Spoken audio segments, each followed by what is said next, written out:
Alright everybody, we're going to go ahead and get started a little bit early here. We are about 5 minutes before our regular scheduled start time.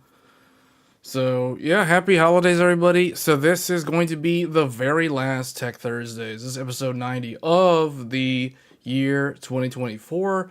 This year has gone by so fast. I'm kind of, in my mind, I'm comparing 2024 to 2023. I don't really know what the highlights, for me personally, probably the highlight of this year was like going to Japan like a week ago. or like 2 weeks ago now. There wasn't really, okay, there was a bunch of CPUs. In computer hardware, there was a bunch of CPUs, there was a bunch of motherboards. Other than that, there was what? There was the RTX 40 Super series. The GRE technically wasn't really new. If I recall, I think it was like last year, although it was internationally available this year. And then there was Intel's new Battlemage GPU that showed up randomly like a few weeks ago. But yeah, when I think about this hardware, this year for computer hardware is really mostly like CPU upgrades. Unless somebody was on like an old GPU and they ended up buying like a 40 series super card or something. This year went by pretty fast, though. I keep thinking of the RTX 4080 Super that launched in January of this year. And here we are at December, at the very end. This is the last full week of the year. And that's it. I mean, that's pretty much the end. Actually, it looks like my microphone might be peaking a little bit. So let me turn that down one notch. So how's everybody doing? Hopefully everybody took some time off to enjoy the holidays with family members and friends. Time for new PC builds or upgrades to the current PC. Exciting times. I'm doing good. I was a little bit under the weather though. Like when I got back from Japan, I was okay the whole time I was there. It was like, I think 3 days after I got back, I came down with like a cold, which I'm a lot better than I am a week ago. But yeah, I've been kind of recovering. What are we talking about? Oh, 9700 XT. 9700 XT. They skip 8000 series for laptop GPUs, SKUs. You don't think anyone with a 4080 Super and 4090 plus 7900 XTX do not need to upgrade? It depends on the monitor resolution. If people are at 4K, so technically all three of the GPUs that you just mentioned, especially the 4080 and the 7900 XTX, all three of those are going to have a challenge running newer games at 4K resolution. The 4090 will be okay, I guess, out of the three of them for a while, but I don't know. As an owner of an RTX 4090 and someone who regularly and only really games at 4K, I don't know. I don't know how accurate that statement is. But again, those type of GPUs that you just listed, I consider those like 4K. 4K ready and 4K. You're getting a 5090. So Neo's getting a 5090. Leaks can be wrong. Last time I checked, 4K for sure. Yeah, the thing I'll tell you, Matt, the thing with AMD, never guess, unless you know with 100% accuracy, never bet on the name of AMD's GPUs.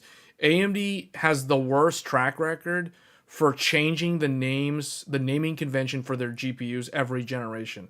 We saw them do this with, they went from the 7,000, like they went from the 7,000 series, 7900 XT, or no, what was it called? No, I'm thinking of the HD 7970 back in 2012. They went from that to the RX 2, no, not even RX, R9 290X. So I would not claim to know what AMD will call their GPUs. So, like, if you remember, the HD 7970, this was replaced by the RX 290X. That was replaced, oh no, or not RX, I keep saying RX. R9 290X. Then there was the R9 Fury X. Then there was the, did Vega have an RX? Yeah, RX Vega 64. Then they had the Radeon 7.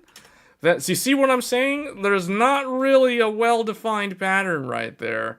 So, and then it went to the 6900 XT. So then they but then they brought back the XTX from like the mid 2000s.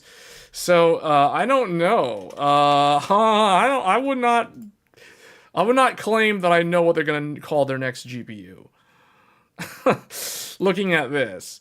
So meanwhile, nvidia GTX 680, GTX 780 Ti, GTX 980 Ti, GTX 1080, GTX, well, okay, we'll just change it to RTX, whatever, 2080 Ti, RTX 3090, RTX 4090. So you see what I'm saying? Like, at least NVIDIA is a little bit easier to predict.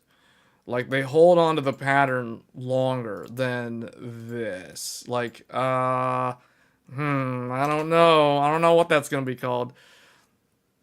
GTX 690 was a dual GPU. So, anyway, the 5090 for me, if I get lucky enough day one, I have a Micro Center close to me. What will the AMD CPU be next? Yeah, I don't know, because they're at that 9,000 number. They're going to probably a 3-digit number, like Intel. They're going to drop to 3 digits if I had to guess. I don't think they're going to do the full 5-digit number. The Intel 5-digit numbers were kind of dumb. GTX to RTX jumped so much in price because of ray tracing, which most people don't use. Sort of, but they had expensive GPUs in the GTX era. People just didn't pay attention to them. They were called the Titans. Yeah. So the pattern is not easy to recognize for AMD. For nvidia, it's I mean, I could guess with high accuracy that'll be a 50 series, and I think it'll be fine. The AMD one, I have no idea what they're gonna call it. Technically, they're supposed to be 8,000, but I don't think they're gonna do 8,000. I would be surprised if they do 8,000, because I think the Strix Halo or something is supposed to use 8,000 number GPUs for mobile. So I could be wrong there, but I think that's why. I have no idea what AMD's GPU will be called. Let's go back here. So let's just kind of like look at some of these articles. So this article is an older one from, when was the 21st? Like a week ago? Almost a week ago. It's like last weekend. So, but I forgot to talk about this one. Or this one was after the last week's Tech Thursdays. So GeForce RTX 5080 16 gigabyte GPU, first to launch in January of 2025. So remember, I said this literally more than a year ago now, or maybe it was more than a year ago. It was like in January of this year.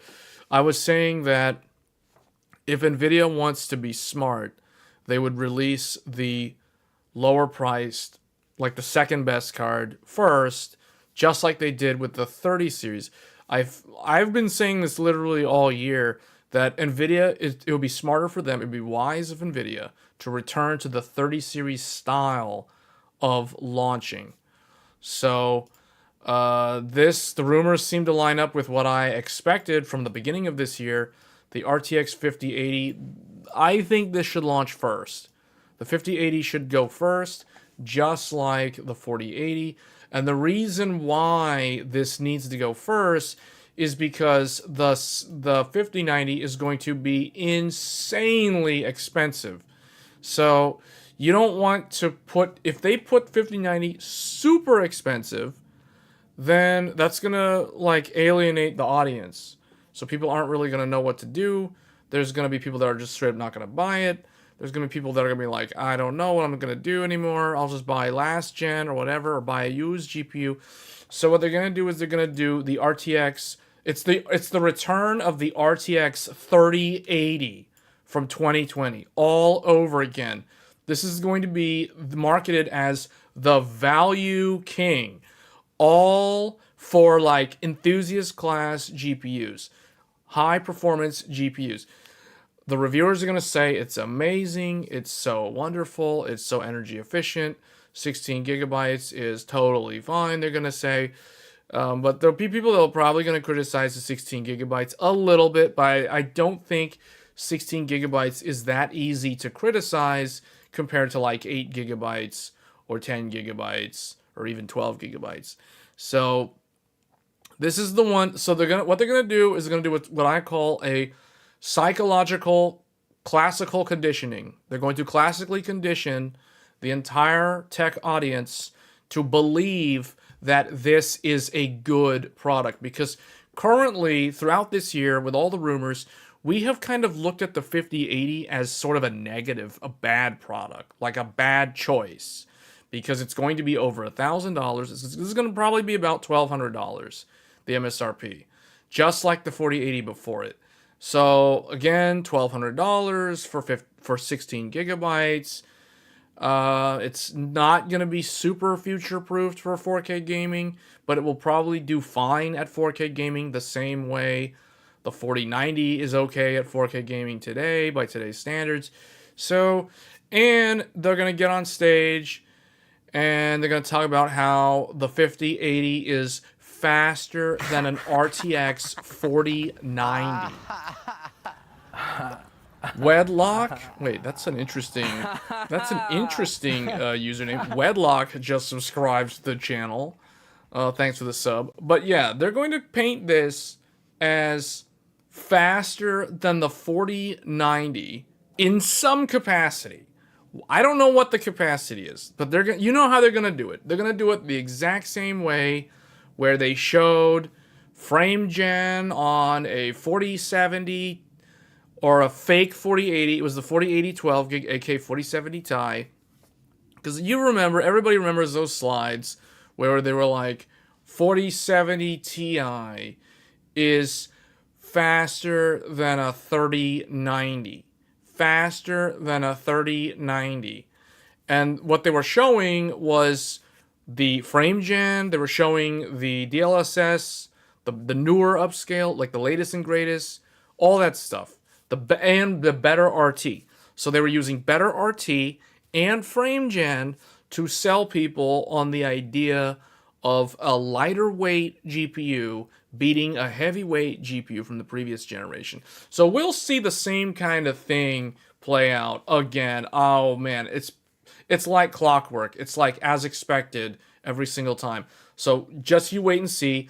5080, NVIDIA's first party benchmark is going to show 5080 trouncing the 4090 in RT with the frame gen at 4K, all that good stuff. That's exactly how they're going to paint this picture. I can see it now. But they're claiming January, so that means this is probably going to be the one that they talk about at CES. They're going to show off the 5080. They're going to show it beating like all the older GPUs. They will not even show a single AMD GPU in the comparison because NVIDIA doesn't bother to talk about AMD's GPUs. That is how they continue to... Because here's the thing. there's always risk involved when you talk about your competitor.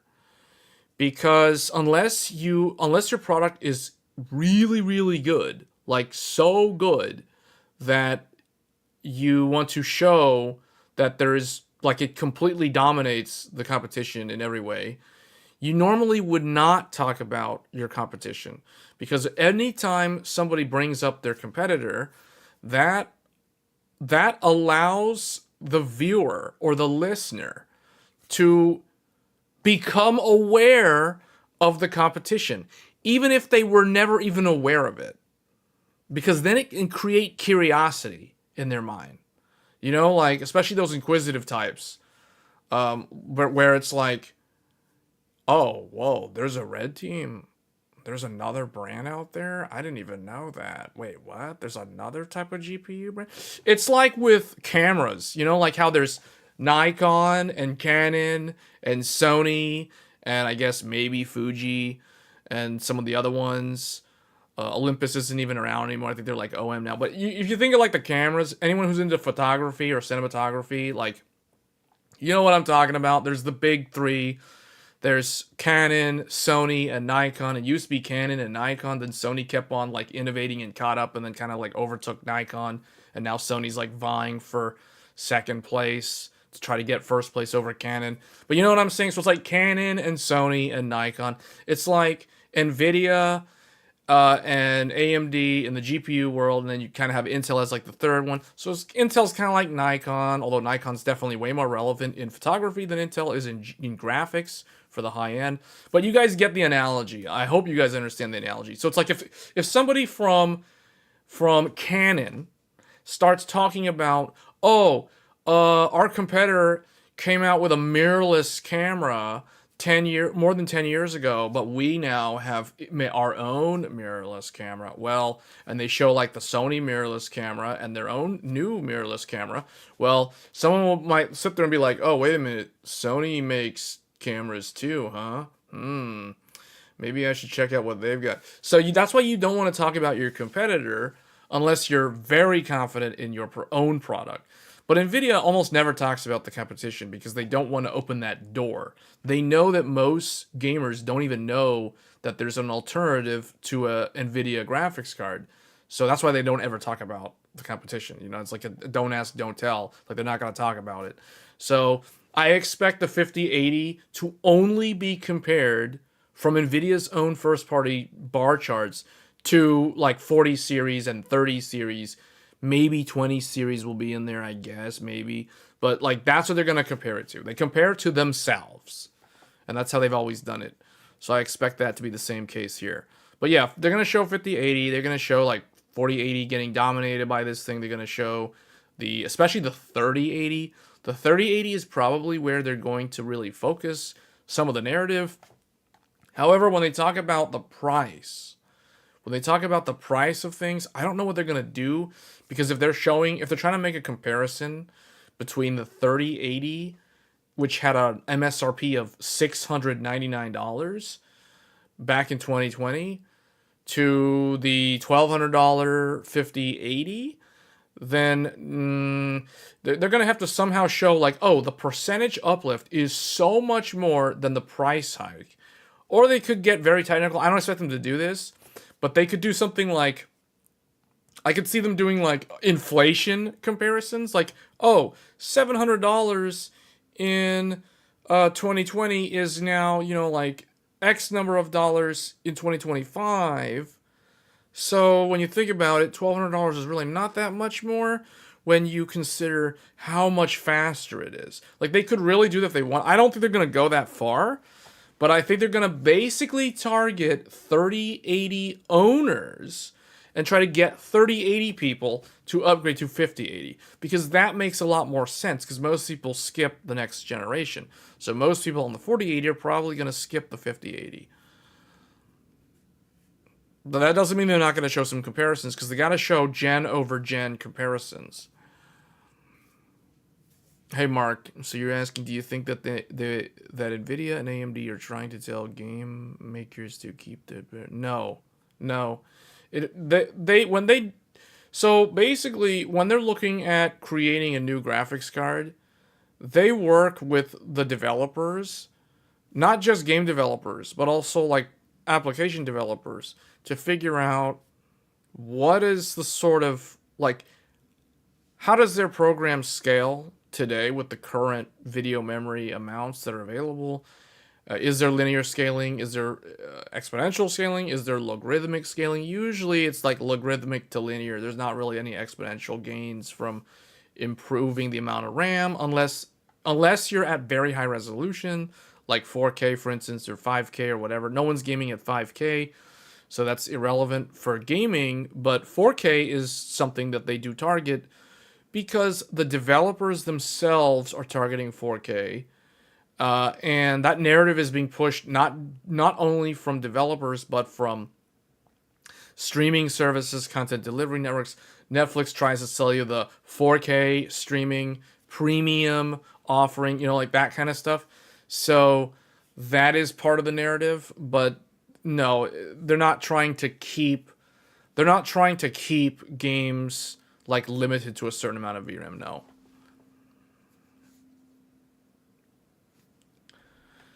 3080 Ti they might use as a comparison. They could, but it is kind of strange to compare a TI product to a non-TI. I don't know if they'll do that. I personally made that video back when I reviewed the 4080 Super because in my mind, the 4080 Super was the 4080 Ti because it was the fully enabled die, just like a Ti typically is for the consumer market.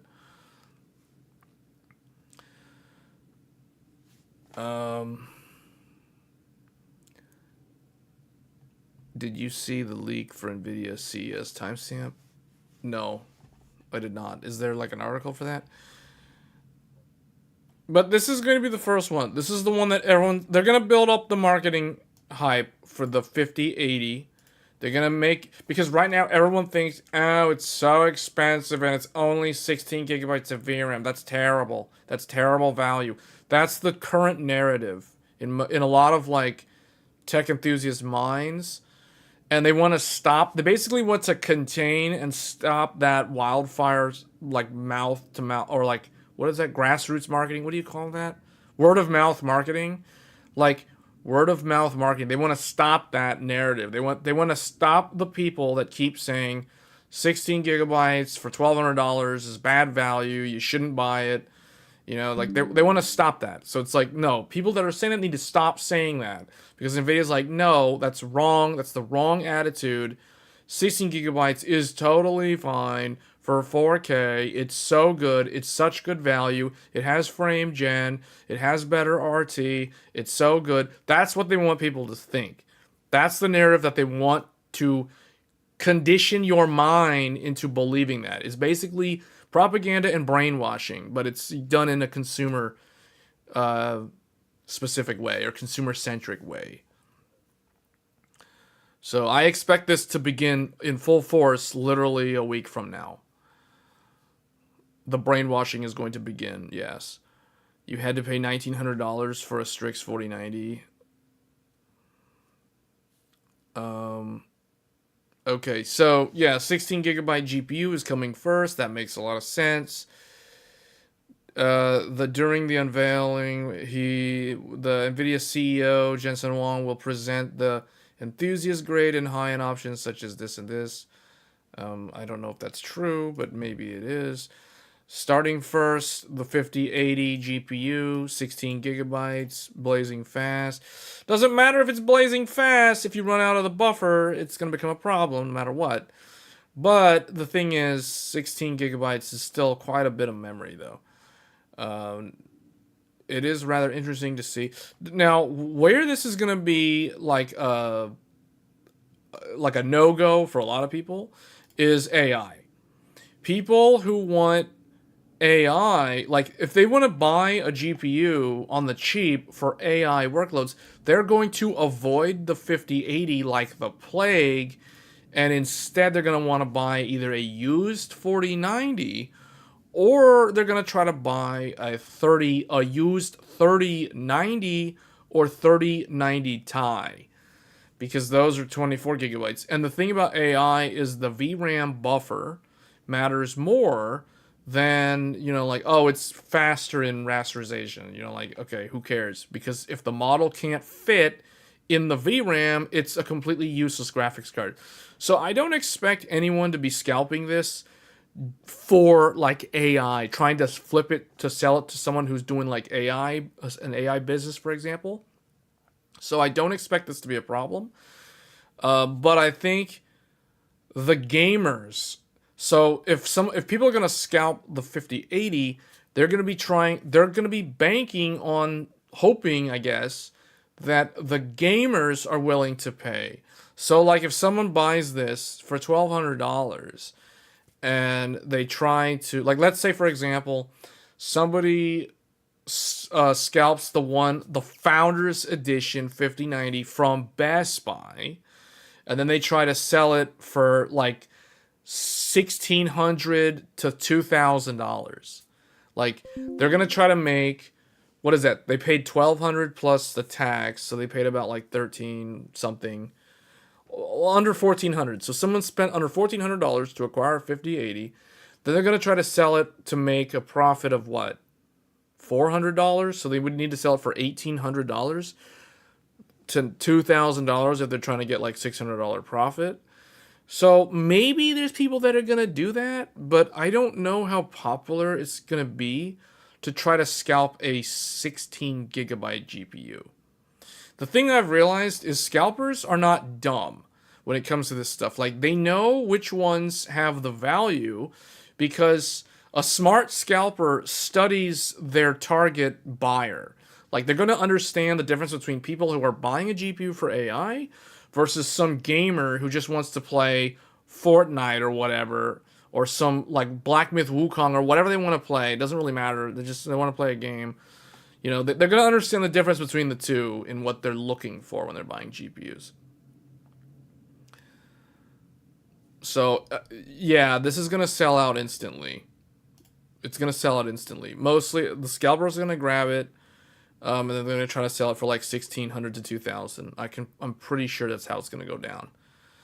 So expect to see a bunch of eBay listings for like $2,000, $19.99. Buy it now, $19.99 and 99 cents. There's gonna be a whole bunch of listings on eBay. I can tell. Just it's like less than $2,000, $19.99. Starting bid, $17.99 or like $15.99 or whatever. That the bid's gonna start at like $1,600, basically like Founders Edition 4090 pricing. Is what I expect the starting bids to be. And then the buy it now prices are typically going to be like $19.99 or more. So that's pretty much how this is going to go. At least the first 2 months or so. I don't know, maybe not 2 months. Maybe it won't be as popular as I'm thinking. It depends on how successful their brainwashing and propaganda is. Like, if they can really brainwash the reviewers, the tech audience, the large YouTube channels, like the mega whale channels, and like the people who get the free review samples and all that stuff, they can brainwash them with a narrative to like go by talk about it in this light, talk about it with these bullet points, like talk about how it's X percentage faster than the 3080. Or it's better than the 4080 in ray tracing by Y percentage. Like, that's what they're going to tell people. They're like, hey, talk about all the good stuff so that people don't think, oh, it's 16 gigabytes. That's terrible, in 2025 for like a super expensive GPU. You know what I'm saying? Like, that's how it's going to go down. We've seen this play out like time and time again since ray tracing was a thing. Like, this has been going on every single GPU launch. You still remember the Nova?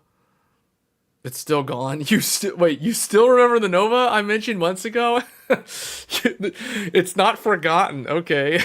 You make it sound like it's like a legendary thing. It's like a myth. I still remember the Nova. Okay. 5090 too expensive, but 5080, oh boy, don't even know where to start on what's wrong with that. Gamers Nexus will definitely compare it to the 4090. Yes, but that won't be their main comparison, no. They'll show the 4090 in the bar charts, but remember, the narrative will always be the price comparative comparison, like the price equivalent comparison. So no, Gamers Nexus will most likely be comparing this to the 4080 before it, because that makes sense, because that is this is the successor to the 4080. This is not the successor to the 4090. So that doesn't make any sense.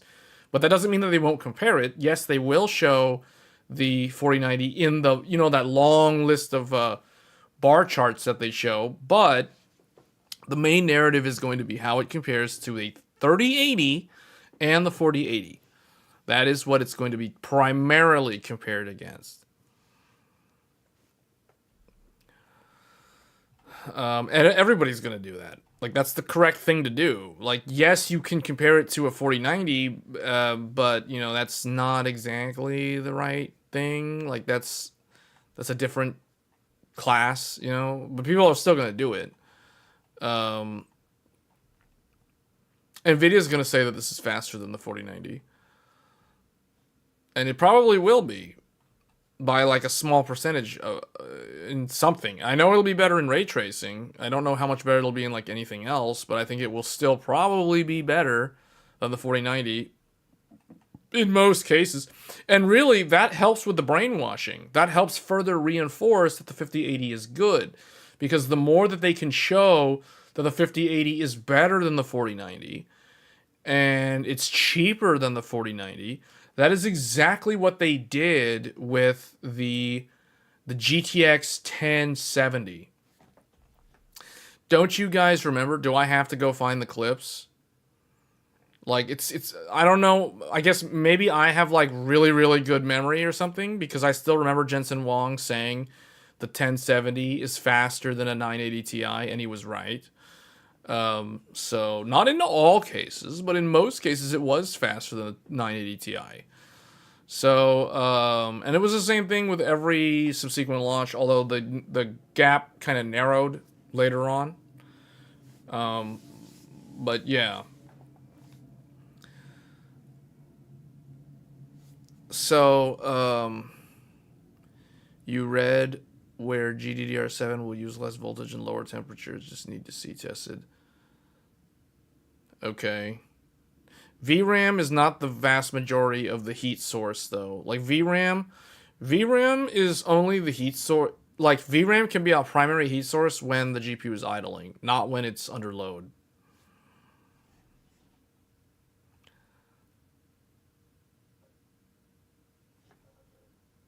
You're actually curious how well 5090 will perform with block mining crypto. Is anybody actually doing that nowadays? Like, with actual GPUs? What is the coins that people actually mine with GPUs in today's age? Okay, let me see. Did we go through all the main things about this article? Oh, in fact, for enthusiasts, the wait time for the 5090 will be just a few weeks. I don't know how accurate this is, but I mean, I guess they're not wrong.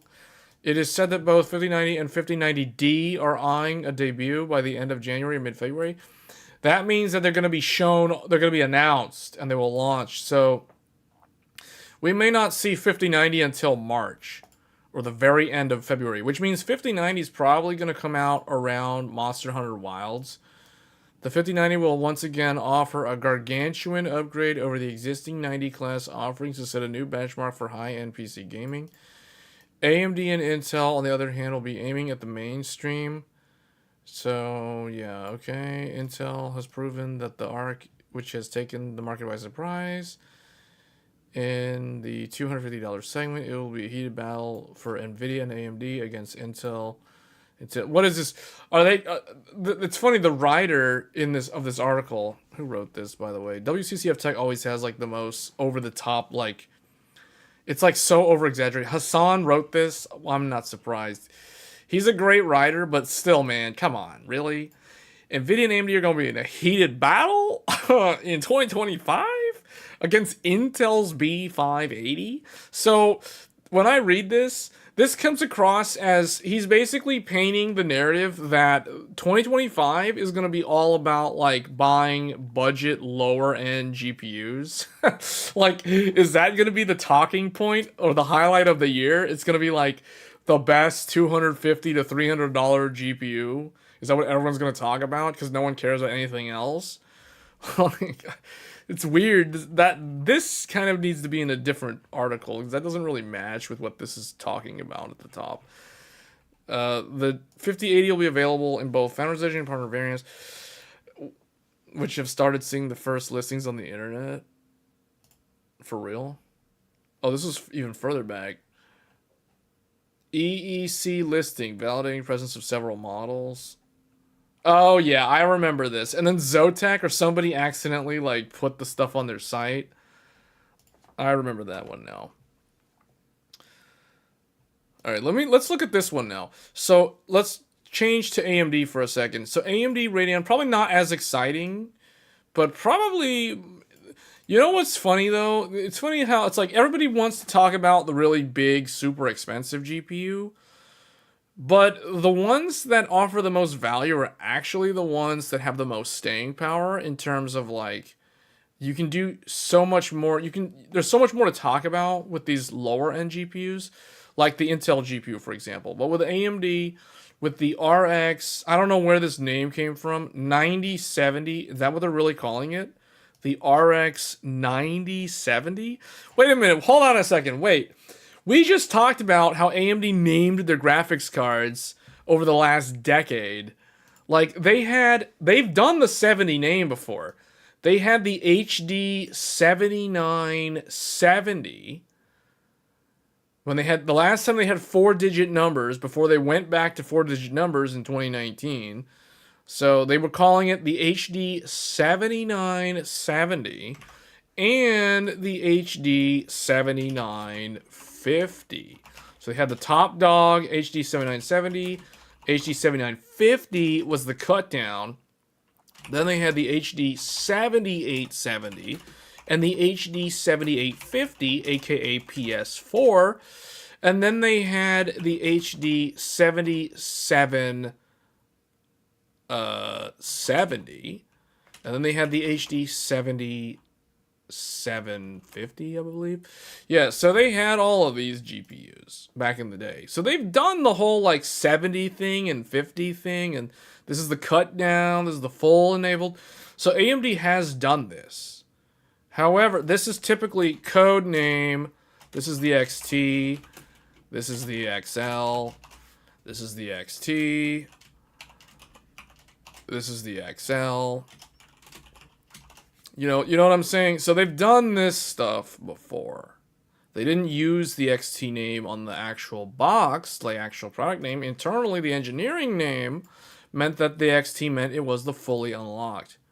The full enabled die, I should say. Then the XL was the cut down, or also known as the Pro. The Pro is also a cut down. So they've been doing this before. Like, they've been doing this for a while. Long ago. So if they go back to this and they call it the 9070, that's like a return to this style of naming, sort of. So I wouldn't be surprised. It wouldn't make sense, though, to call it the RX 9070 XT. Because, like, if they call it 70, they don't need the XT. It would just be RX 9070. Unless they want to be, they literally just want to tack on the engineering tag and just leave it like that. So, I don't know. That's a strange, they could do that naming convention if they want. I think it'll be another new one, but I don't expect them to name it that way. I think it's too much. They need to either remove the XT, or they need to remove the RX, or they need to, like, not do the 9070 thing. But they changed their names a lot.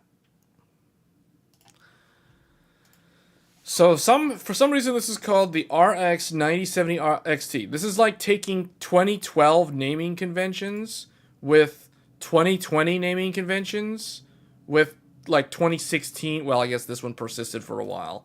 But it's like, I think they need to remove something. They either need to stop using the RX thing, or they need to remove this and go back to like just the number, the way they had it before the 6000s and the 5000 series. Because I think this is just too many letters. They need to like simplify the naming. So I don't like this. Either do RX 9070 or do 9700 or 9070 XT or something. I don't know. Like, get rid of either this or this. Don't do both of these together. I just don't like how they've done the naming. So, reportedly features 3.1 gigahertz. That is very fast. 3.1 gigahertz is very fast. And up to 70 watts higher total board power on custom editions. That's not surprising, and that's actually not a good sign. When I read stuff like this, I don't get excited. This is actually like, oh, here we go again. So it's gonna be like, oh, if I buy a dual BIOS, does that mean I have to set it to the second BIOS so that it runs at the lower TDP? Like, okay, so the custom RX 9070 XT cards are expected to reach even higher frequencies than 3.1 gigahertz and can consume over 300 watts. Wait, what? This can consume over 300 watts? That means that it's either going to be a very large die or it's going to be very scalable in terms of how it responds with a voltage frequency curve. That means it's very tolerant for higher voltage to achieve higher frequency. If it truly is going to be another like 300 plus watt GPU. But I would imagine this is probably going to be a monolithic because this is the time of the Team B. The B team needs to release RDNA 4 because the A team did the whole innovative chiplet-based, tile-based, whatever you want to call it, for RDNA 3. So now it's B team's turn to come out with the monolithic again. So I think B team is up to bat, and they're going to come out with a monolithic. So without knowing anything, no leaks, no nothing, just guessing based off of educated understanding of how this stuff goes down from a product management point of view, I would expect this to be a monolithic, and it should be from the team that brought us the RX 480, the 5700 XT, those type of GPUs. That is what I expect to see. And the B team technically is the more interesting one. They put out the products that seem to get more positive perceptions, impressions, all that good stuff. RX 480 was very well received. 5700 XT was very well received. Like all the value kings, like the best like GPUs that people like, what Wendell from Level 1 Techs calls the 5-year GPU purchase. Like, B Team brings out all those 5-year GPUs. Like, the one that you buy, and then you keep it in your computer for, like, 5 years. For, like, half a decade. That's the 480, the 580, the 5700 XT. Those type of GPUs. So, I expect this RDNA 4 to be another one of those. So, great. It's crazy that it's that high wattage though. Like that team doesn't typically do super high wattage. More leaks are confirming that okay. That means that it's probably a good overclocker, I guess. Anyway, as per the latest info from Zhang Zhonghao, the AMD Radeon 9070 XT will feature anywhere from 3 to 3.1 gigahertz on the reference edition. Ooh. That's, if I do get one of these, I'm probably only going to get the reference card. Just like I'm still trying to get the Intel B580 limited edition. That's the only one that I would ever attempt to try to purchase. Like, I'll never buy an ASRock Challenger. I'll never buy a Gunir or a Sparkle or any of those random AIBs. Those don't exist to me. They're invisible. The only one that I see is the Intel limited edition B580, and I still can't find one because they're constantly sold out. I'm still looking for one actively. So that's what I'm trying to get so I can do content on the channel at some point in the future. So that's one of my goals for next year, is to somehow obtain the Intel Arc B580. And then I guess for the AMD card, for this thing. I'll probably also, just like with Intel, I will try to obtain the reference Founders Edition AMD, whatever this thing ends up being called. I want reference Intel. I want reference AMD. I don't want any AIB stuff. I don't care. No AIB. And then for NVIDIA, same deal. It has to be the Founders Edition or it doesn't exist. It is vaporware. It doesn't exist. It's invisible. So he says that the custom 9070 XT editions from AMD's board partners can bring a TBP up to 330, which is 70 watts higher than... Okay, this is good to know. This is good to know. I want to know what this is. So minus the 70. So 260.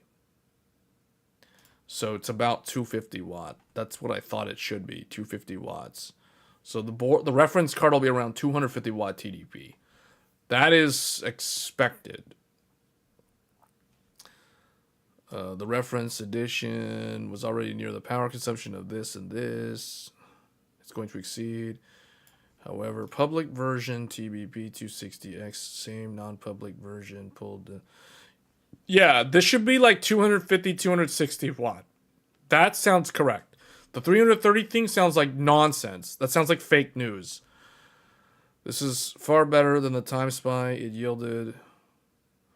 No running points, only know the game test, which is not much different from the 4080. Within 5%. It's within 5% for 4080. So it's basically turning out to be exactly what people were saying, like in the sense that it was 7900 XT rasterization with significantly better ray tracing. That sounds like what it's going to be. Let's see. So better than... Yeah, so better than the GRE means, like I said, 7900 XT. Still nothing is confirmed, as we don't know. Okay, so 600 to 649, which is a price. That's in line with what I was saying, except that's the 649 is higher than what I said.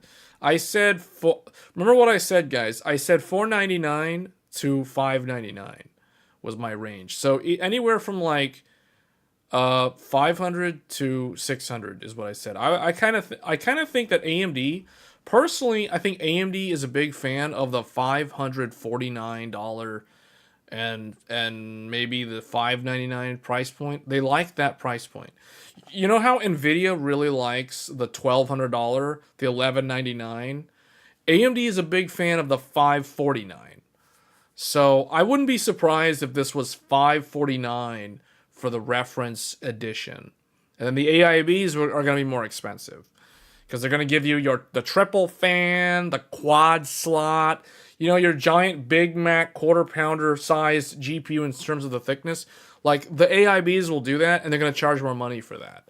Because it's like if you want a regular cheeseburger, that's the AMD reference card. If you want a quarter pounder or a Big Mac, you're paying for an AIB. That's basically how I see it. So I think it's going to be around $550. I think that is totally fine. For what it's offering, that is actually a good price. For the reference. So starting price, $549 is what I'm kind of thinking this is going to be. 256-bit, 16 gigabytes, better ray tracing than AMD's best ray tracing on the previous generation. Yeah, this thing is going to start around $550. Any cheaper doesn't make any sense. But it can go more depending on the AIB. So let me see. What are people saying here? Because I feel like I've just been doing a long monologue. You're extremely happy with the 4090 and still sometimes question myself of why to upgrade. For 4090, has there been any news on MSI? No. Why would there? Oh, are you talking about like the Ace or something? You're talking about the Ace? There shouldn't really be... Okay, if there's going to be any new motherboard, the only one really that's missing from the lineup from MSI is the Ace. The X870E Ace would be the only one that I can see MSI releasing, and that would be like a $700 motherboard. So other than that, there's really nothing expected for motherboards. Unless you're looking for like cheaper motherboards, like the new B series boards that are coming out next year. Otherwise, there's not really anything that I would expect to see. All the CPU motherboards have launched this year for both AMD and Intel. So there's no new motherboards, no new chipsets coming anytime soon. If MSI wants to release an Ace, they can do it. I don't know when they're going to do it. Maybe it'll get, if it's going to exist, it will be discussed at CES. Otherwise, there's probably not going to be an Ace.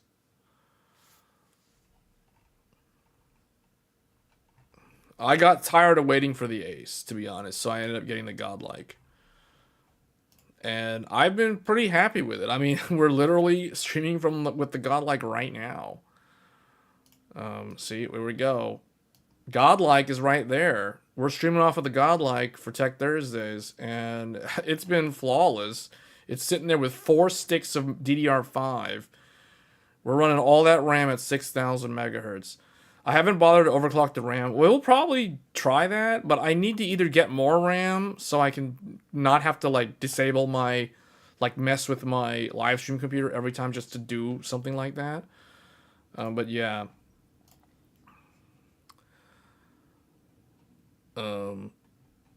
Let's see, what else is there? Oh, let's talk about this thing though. Okay, speaking of motherboards and CPUs, so now we're kind of changing topic here from GPU to CPU. But the Ryzen 9 9950X3D has been spotted in CPU Z. So it looks like it features the exact same boost clock as the regular 9950X with 128 megabytes of total L3 cache. So this is unchanged from the Zen 4 based Ryzen 9 X3D part. So yeah, it doesn't seem like, and I don't expect it to have any differences. What I am very curious to know is what does I'm assuming this is the boost clock of the non-X3D CCD, unless they have both unless they have Vcache on both CCDs, which I don't expect them to do that. But they could do that. I don't know if there's a reason for them to do that though. Because this is probably going to end up being the best overall CPU hands down. Like, outside of like Threadripper for insane multi-thread performance, this thing will probably beat everything across the board. Except maybe the 9800X3D in some specific niche game areas or something. But I kind of think this is going to be very similar to the 7950X3D. And like when it comes to choosing between the 9950X3D and the 9800X3D, as someone who previously used to use both the 7950X3D and the 7800X3D, I would go. Oh, now, obviously, there's a difference in price because they're intended for different audiences, different use cases. But if I'm building a machine with just the sheer best of the best, hands down, 9950X3D, 100%. No contest. The improvement in the core and multi-thread performance alone is straight up like better. Like this is just straight up better. As someone who used the 7950X3D since it came out, like what, February of last year, so it's almost been 2 years now with the 7950X3D. That is super good. That was a very, very good CPU. What I can tell you is anytime I was using a liquid cooler with it, the liquid cooler fans would never spin up, like literally ever, even while gaming or under load. The only time I would ever get the radiator fans to go full blast was if I was doing like full DaVinci Resolve rendering at 4K 60 video. Like that kind of workload would make the fans turn on. Like, you would be able to hear the fans on the radiator. Otherwise, if you're just gaming and doing whatever, you're never going to hear anything. It's like super energy efficient. It's it's like basically like the 7800X 3D. So this is going to be the same thing. Like, you're going to get like 9800X 3D gaming performance. On top of that, it has double the cores and threads, so the multi-thread performance is just going to destroy everything else, like hands down. So video rendering is going to be way faster on this than a 9800X 3D. And the other thing that no one really talks about is things like compiling shaders. Compiling shaders on the 9950X 3D is like half the amount of time versus like the 9800X 3D. So now the 9800X 3D is pretty fast at compiling shaders, but you straight up double the core count and thread count. So we're talking like 32 threads compiling shaders versus 16 threads compiling shaders. And as someone who has used both, I can tell you I would take the higher core count any day of the week. 100%. So, and what I can already tell you guys, like this, to me, this is a day one purchase for me. Me personally, I will be buying the 9950X 3D, and I will be putting that in the Godlike. That will replace the 9950X that is currently in here. Now, it feels super weird upgrading, because I literally upgraded to this a few months ago. So, like, whenever this thing decides to come out, this is instantly going to replace the 9950X. Although, I don't know yet. Maybe this will replace the 9800X 3D. But I kind of want to keep that around just for, like, benchmark, like, being able to make videos with it. So, I don't know.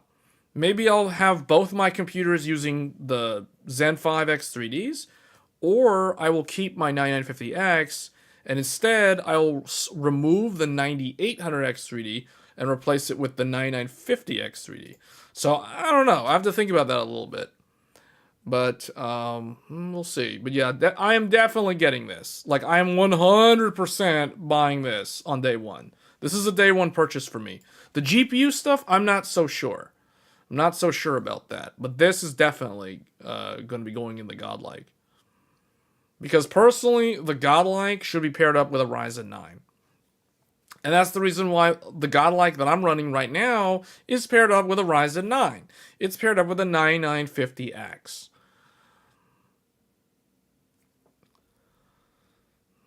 So we're definitely going to be upgrading to this when this thing comes out. Because this thing is beast. This is straight up beast mode. Because as someone who has had the 7950X 3D, that was probably my favorite CPU. It was so good. So we'll probably be going with this.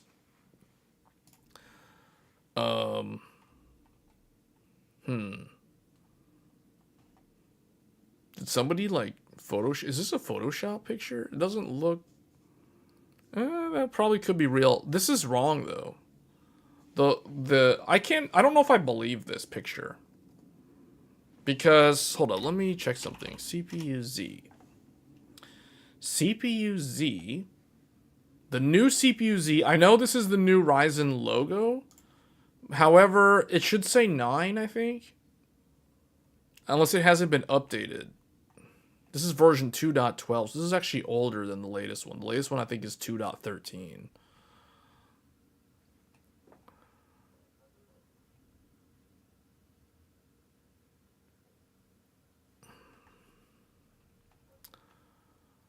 The flagship.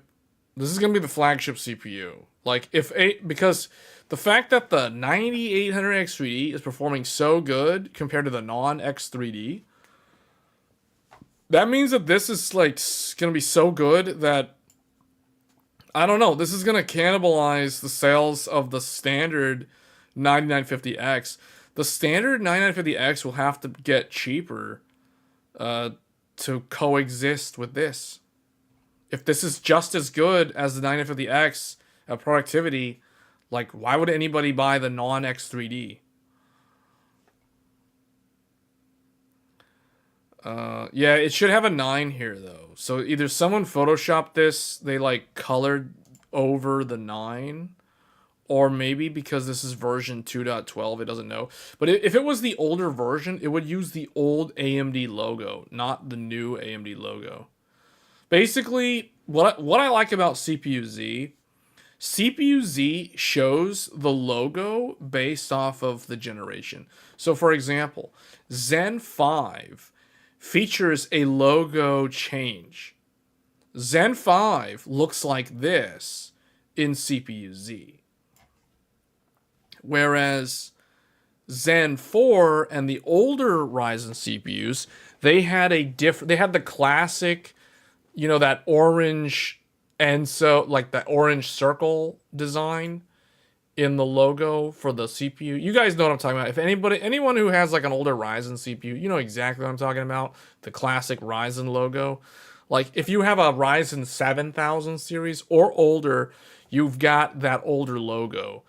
The only people that get this newer logo is the people who are on Ryzen 9000 series. So like the Zen 5 CPUs, they've got these. Or if you're on like a new Ryzen Strix Point laptop, the Strix Point laptops also have this new logo.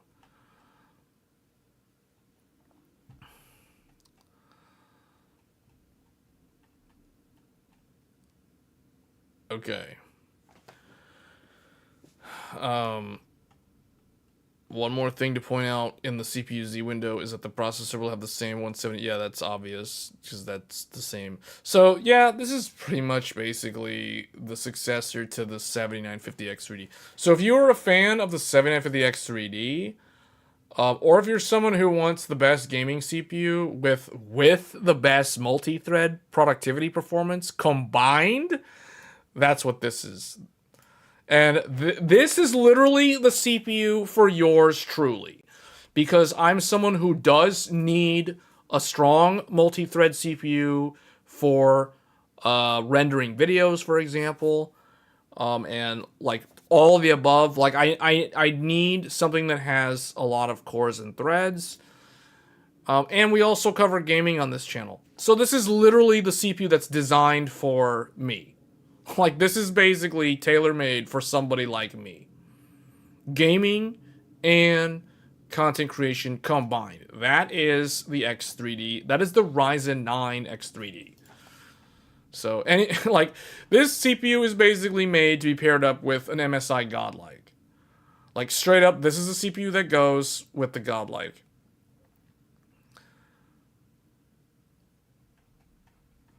So, we're definitely going with this. It's so good. We are going to be playing a ton of Monster Hunter Wilds with this. This is going to be, this is going to perform so good. Because I still remember the 7950X3D is so good at gaming. It's still so good at gaming. Which other boards are good for the 9950X3D? Basically any of the $500 boards. Carbon is good. Aorus Master is good. Strix. I mean, the reality is this doesn't use that much electricity. So technically, any of the lower end boards will also work. The Nova is fine. Like, all those are fine. Because it doesn't really pull that much power. It's not really going to stress out the VRM. Like, 170 watts max TDP, that's like nothing. That's like nothing. As somebody who recently retired this CPU, this is the Intel, the infamous VMin degrading 13900K. Like, as someone who recently retired the 13900K, I know what a high wattage CPU is like. 170 watts is like nothing. That's nothing compared to what this is capable of pulling. This is a 300 to 350 watt CPU. So, and I ran this for more than 2 years on a Noctua D14, like a 13, 14-year-old air cooler, guys. For 2.5, like, whatever, as long as I had it. Basically, I bought that thing in October of 2022, so like over 2 years with an air cooler. It was terrible. But yeah, we ran a 300 watt CPU on a Noctua air cooler for over 2 years and had no problems. Except the 100 degrees Celsius thing. That was a thing. But yeah.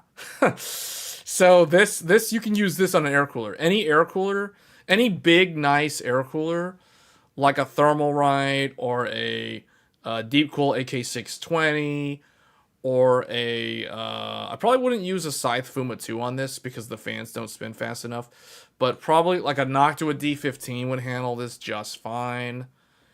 This is coming from someone who literally used a D15 with the 7950 X3D. So yeah, no, you don't need liquid cooling for even the highest and 9950 X3D flagship. So if you're someone who is paranoid about water leaks, or you don't like the sound of the impeller under the water, that it's got like a higher pitched whine compared to the fans on the actual radiator, like you're someone who just doesn't want to deal with liquid cooling at all, this can be handled. Like you can handle this, you can cool this perfectly with an air cooler, with a high-end good air cooler.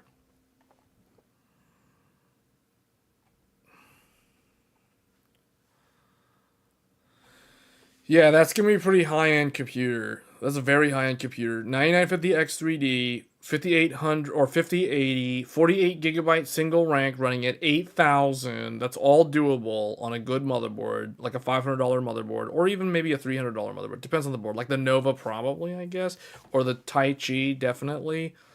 Yeah, those would all be able to pull that off.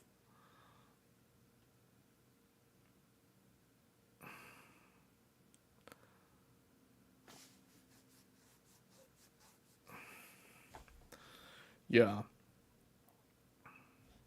Yeah, this is probably going to be like the only super high-end CPU that comes out next year. In terms of like flagship CPU. I don't know. For CPUs next year, I don't expect there to be any new chipsets. I think like all the motherboards that we've seen for the enthusiast crowd are all now out in the field. So if you want to upgrade and you're waiting for a GPU and you just want to do the whole build all at once, then yeah, you would just choose the motherboard you want based off of your use case. You would choose the CPU that you want based off of like how many cores and threads you want. And then that's pretty much it. Like the RAM, you would either aim for, like either DDR5 6000 or DDR5 8000. Those are my top recommendations. Anything in between doesn't really matter that much. It's either not worth the hassle, for example, of trying to run like 6400 in Gear 1, because it's not really guaranteed because that's Silicon Lottery. I mean, you can always play Silicon Lottery, but it's kind of lame to buy a 6400 memory kit and then learn that it doesn't work with the CPU because the CPU just, you didn't win the Silicon Lottery. So that's the reason why I'm just going to always say either 6000 or 8000. Choose one, and it's going to typically be based off the amount of RAM.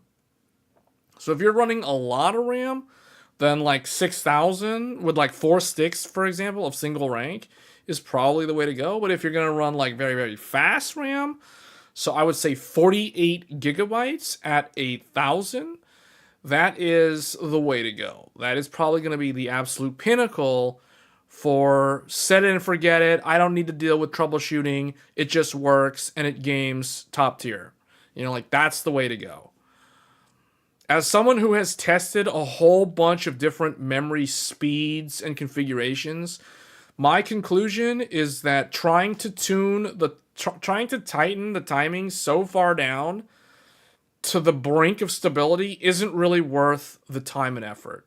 Unless you're someone who really likes to tinker with your computer and you're okay running the risk of corrupting your Windows or files, or you're okay with running like mem tests for hours and hours, or like Intel burn tests or something, or Y Cruncher or whatever you use to verify that memory is stable.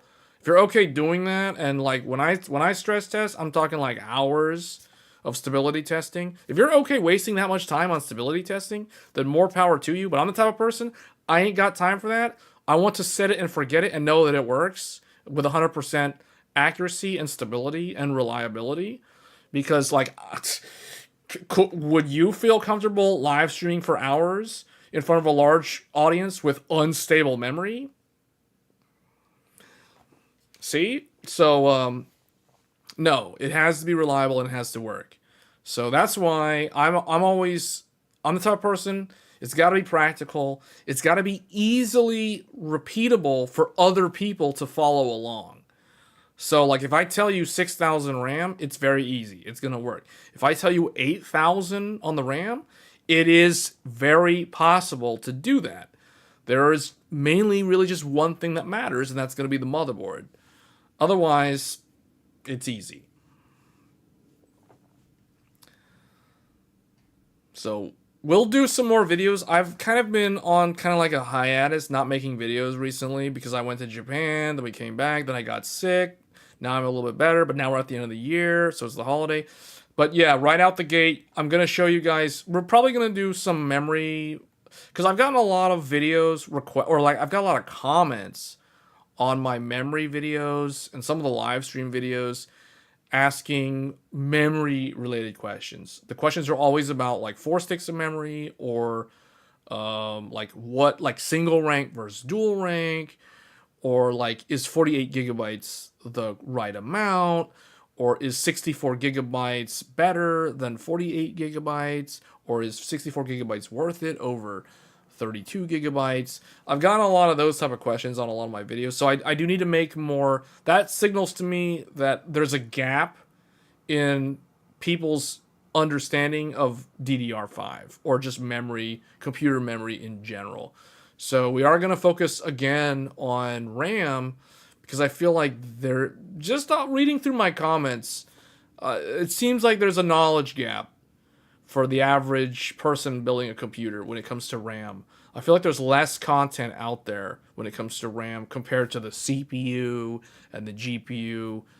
This channel has kind of become the motherboard channel. Like, I don't know why. I never intended for this channel to become the motherboard channel, but a lot of people seem to like tell me either in the comments or when we're doing the build videos or whatever, that like this is what they look at. Like, they look at the motherboard content on the channel. So maybe we'll do more motherboard content. If you guys want to see more motherboard content, we can do that in the future. But I definitely need to focus on RAM, because there's a lot of questions. It's always the same questions over and over again from different people. So I need to address that in a video format that's easy to follow along. So, and also like BIOS settings and things like that. I think we're going to do more content in that area. So more so than like, oh, how to overclock the 9800 X3D. Because there's already videos that show how to do that from other channels that are also very good. They're very well-made videos. So you can always just check those out. But at some point, I'm probably going to do an overclock video for one of the AMD CPUs, either the 9800 X3D or maybe the 9950 X3D, or maybe one of each in the near future. So that's sort of the content that you can expect to see on this channel over the next several weeks as the 2025 starts off. Expect RAM and maybe CPU overclocking stuff. BIOS with godlike and overclock. Well, see, the thing is, I guess I could do the godlike. The thing is, godlike, so few people have the godlike that I feel like I guess I'll still do it. Yeah, I guess we can do some content about the godlike's BIOS.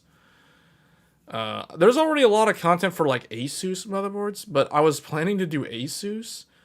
But I feel like I'm getting more comments. People want to see more stuff with the godlike, so maybe we'll do that. Those are the videos that I'm talking about. There was a comment about 192. I want to see a new 192 gigabyte tweak video. Oh yeah, I've been meaning to do that. The reason why it's not easy for me to do the 192 gigabyte video is because I've explained this a couple of times. So in order for me to make that video, I have to take memory out of 2 different computers. So that basically renders 2 computers completely unusable, if that makes sense. Because I take the 96 gigabytes out of my gaming computer. So think of it like, if I were to take the RAM, if I was going to make a video with the 192 gigabytes of RAM, I would have to pull the RAM out of the gaming computer, the 9800X3D. So I would literally have no RAM for the 9800X3D. So I couldn't even use that computer if I do that. And then I would have to pull the other 96 gigabyte kit out of my, oh, I don't actually have it with me, the Intel computer. So basically my Intel Core Ultra and my 9800X3D, I would have to take the RAM out of both of those computers. And if you want to see the godlike, well, then I'd have to mess with the memory in the godlike too. So yeah, it just gets really messy when trying to film content with a 192 gigabyte memory capacity. Because I'm basically taking memory from two different computers and having to combine it. I mean, I can probably do that for one of them. I'm trying to think, I could just take the memory out of the Intel and put it in the AMD, or vice versa, take it out of the AMD and put it in the Intel. But I feel like a lot of people are wanting to see. So, okay, let me ask you guys. Would you rather see a video featuring 192 gigabytes of RAM on an AMD Ryzen 9000 computer? So like a Zen 5. So basically either a 9800X3D or a 9950X or one of those. Or would you rather see the 192 gigabytes on the Intel Core Ultra 265K? Because I built that computer and no one seems to care about that computer. So it's kind of sad. It's like no one wants to see any content on that. See, immediately people are like AMD, Ryzen, boo Intel. Well, the thing is, the Intel computer, I put so much effort into that Intel computer, and it's like, it's like, do you know how many comments I got from my longer term viewers telling me I should have returned that to Microsoft and got my money back? I got so many comments and messages, people telling me that if they were me, they would return that to Microsoft and get the money back. Because that's going to be a hard sell. And it's, like, it's worse. It's straight up worse in gaming than the 13900K. You would rather see Intel Arc A770 content than Arrow Lake? Okay, see, that's very telling. That says a lot. That says a lot right there.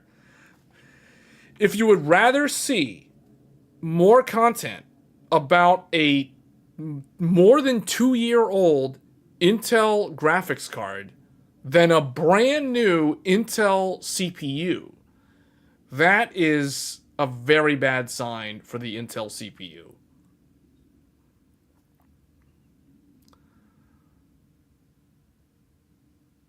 You'll buy just so I get rid of it. Well, the thing is, the whole point of me keeping that around is so that I can make actual videos and compare it with other hardware.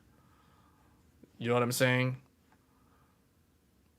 Although I feel kind of dumb now because I took apart the 13900K and I kept the newer Intel. So, like, I still have the 13900K computer. It's still built. It just doesn't have any drives in it anymore. Like, all the SSDs that were in my Intel Z790 Aorus Master, I literally gutted that computer, took out all the drives, distributed them to my other computers. So my Intel Core Ultra, my gaming computer, and then I think this computer actually got most of those drives.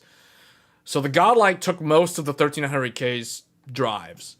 So the 1300K is literally sitting in a shell chassis with like nothing except the motherboard, and there's like an air cooler still sitting on top of it. But yeah, so Arrow Lake is the future, guys. Arrow Lake is the future. I don't need to arm in my 13900K. There's nothing wrong with it. People who don't know will still buy Intel. Yeah, but they're not gonna buy it used from some random guy when they can just go and buy one brand new. You know what I'm saying? Like, unless I'm just straight up gonna lose money off of that. And it would be stupid of me to sell it right now when it's so new, because I would just straight up lose money.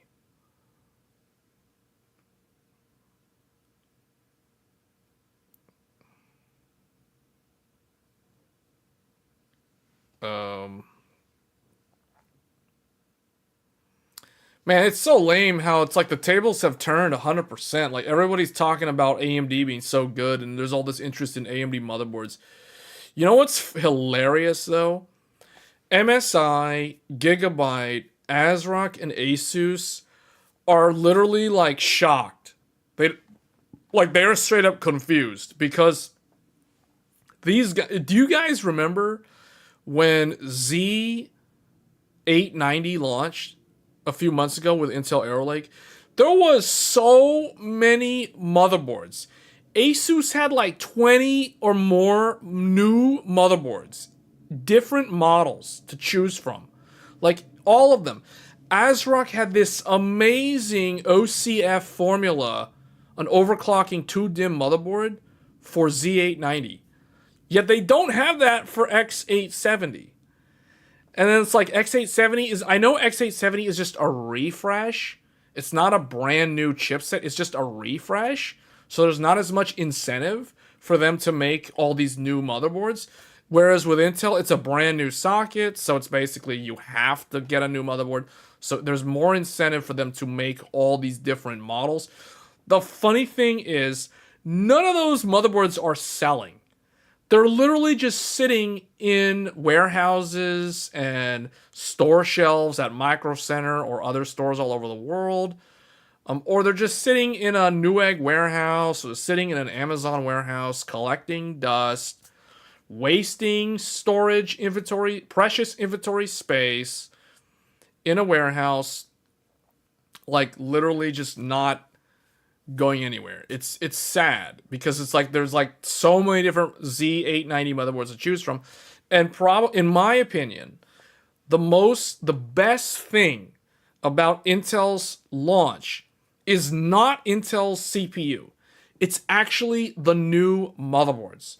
The Z890 motherboards are amazing. They fix all the shortcomings of the Z790. Z790 was utter garbage. It was utter trash. You could not actually run a Gen 5 SSD natively on any Z790 motherboard without sharing the dreaded, yes, here we go, GPU lane sharing. Yes, every Z790 motherboard for Intel's 13 and 14th gen share GPU lanes to give you the option to run a Gen 5 SSD. This was a platform limitation of Z790. It was, I don't know what to say. It is what it is. There was no way around it. However, Z890 fixes that problem. Intel addressed my major concern and criticism of Z790. It was not just me. It was like other reviewers. Tech Power Up pointed it out. I pointed it out probably first. And then like everybody pointed it out for a while. Because I've been saying that. I've been harping on, oh, lane sharing. And like no one seemed to pay attention. Fast forward, now we're talking about AMD motherboards with lane sharing. And now everybody's talking about lane sharing. So back when it was a problem on Intel, no one seemed to really notice. Except reviewers. Now we talk about like AMD motherboards, and now everybody's talking about lane sharing now. Well, Z890 doesn't have GPU lane sharing if you want a Gen 5 SSD. Meaning, Z890 has the same like dedicated 4 lanes for a Gen 5 SSD, just like X870 and X870E. So that is one of the things about Z890 that makes it vastly improved over Z790. The other thing that Z890 brings, so actually, why am I talking about all this when I probably should be using Paint because we're doing like a whole monologue. Here, let's go back to Paint. So let's remove all of this stuff. We don't need any of that now. So let's talk about Z790 and Z890. So, what did Z790 offer? GPU lane sharing for Gen 5 SSD. That was a feature on Z790. What about Z890? Dedicated X4 Gen 5 SSD. So you had lane sharing on the old one. You have dedicated lanes on the new one. What else? You have USB up to USB 3.2 Gen 2x2. So basically 20 gigabit USB-C. You had this on Z790. Well, guess what? Z890 standard Thunderbolt 4 / USB 4, because USB 4 and Thunderbolt 4 are basically the same thing. So you get this now. So you get a massive improvement in no more GPU lane sharing if you want to run a Gen 5 SSD, and you get feature parity with AMD's X870. In fact, it's technically a little bit better in the sense that it has the official Thunderbolt 4 logo. And optional Thunderbolt 5. Here on the old one, you had optional Thunderbolt 4 via PCIe add-in card. Which means this was no different from X670 and X670E and even some B650. Because on AMD, you could add, if the header for Thunderbolt existed on the AMD X670, you could run Thunderbolt 4, these exact same cards, you could put them on an AMD X670 board. I literally have like 2 or 3 YouTube videos showing how to do that. It's not hard at all. It's no different from installing it on a Z790. So you basically had, you were limited to like 20 gigabit USB-C.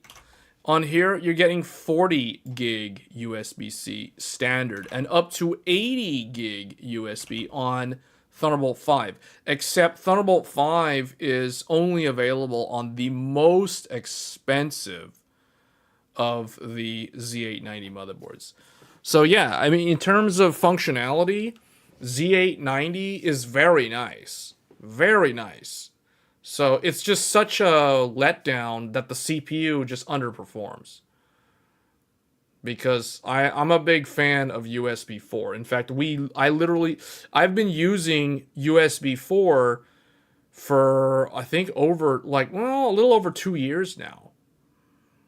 So I've been using it with the add-in cards, the ones that I just mentioned about the videos that I've done.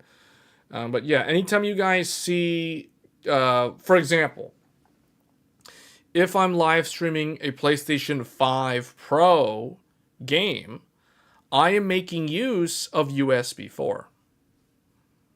So that's just one example. Also, for those of you that are curious, what's another thing that you can use USB 4 or Thunderbolt 4 for? External graphics cards. So Z890 can handle external graphics cards, just like X870E. X670E had USB 4 for years. Yeah, for like the last 2 years, yes.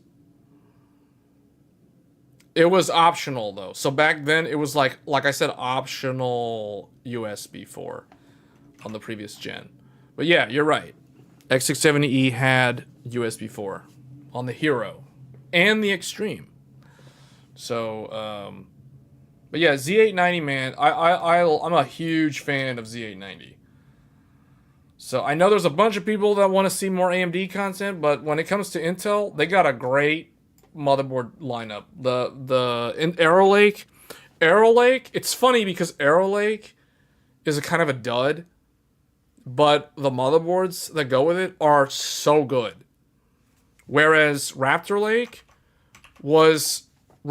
yes, it used a lot of power, but at least it could compete. It was competitive with AMD. Yes, it used a lot of electricity, but it could compete. And it was overclockable. Well, okay, you could overclock it and use even more power. And like you could hit 6 gigahertz on a 13900KS, for example, or a 14900K or 1400KS. And it was competitive, but it was a big letdown because it had really some lame motherboards compared to what Arrow Lake's getting. So that's kind of the trade-off. So it's like, yeah, Intel's previous generation CPU was okay. Their motherboards were garbage. Their new motherboards are very good, but their new CPUs are kind of lame. So it's like, oh, they do one thing right, but then they screwed something else up, and then it's like now it's kind of flip-flop.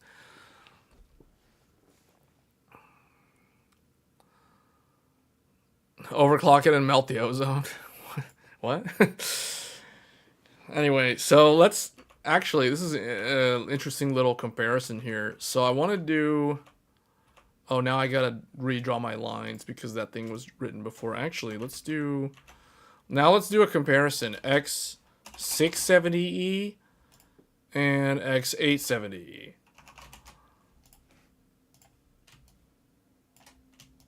So let's do a comparison with old AMD motherboard, the previous generation AMD motherboards, and the new ones.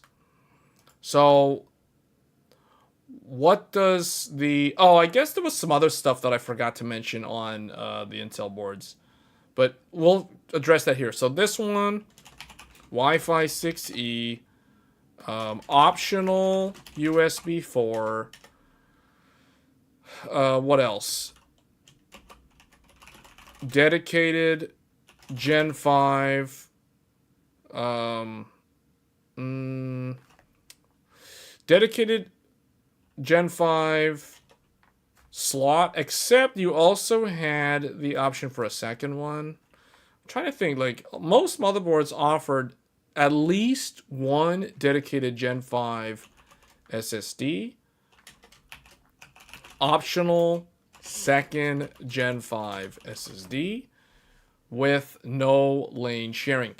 Any X670E motherboard that was offering more than 2 Gen 5 SSDs were doing that via lane sharing. Whereas if you saw an X670E with 2 Gen 5 SSD slots, there's no lane sharing. There's no lane sharing associated with that. You get dual dedicated. But it depends on how they wanted to allocate that second set of 4 lanes. But yeah, no, this had also the GPU was a Gen 5 slot. So this is like, we'll say 24 lanes of Gen 5. And then we had 12 lanes of Gen 4 off the chipset. So let's put this in parentheses here. These are CPU direct connect. These are chipset Gen 4 lanes. And then we had also 8 lanes of Gen 3 via the chipset. And these would also double as SATA lanes if they were offering SATA. And a lot of them took like 4 of them. So this is the lane count on the X670. And now I'm trying to think. So 16 of these goes to the graphics card slot. 4 of these go to the first Gen 5. And the remaining 4 are either a second Gen 5 SSD or they're wired to something else. Like, for example, in the case of the ASRock Taichi. The X670E ASRock Taichi wires, instead of a second Gen 5 SSD, it wires those 4 remaining Gen 5 lanes to a Intel Thunderbolt 4 controller to offer Thunderbolt 4 and USB 4 on their X670E motherboard. So they had an option on how to do it. Let's look at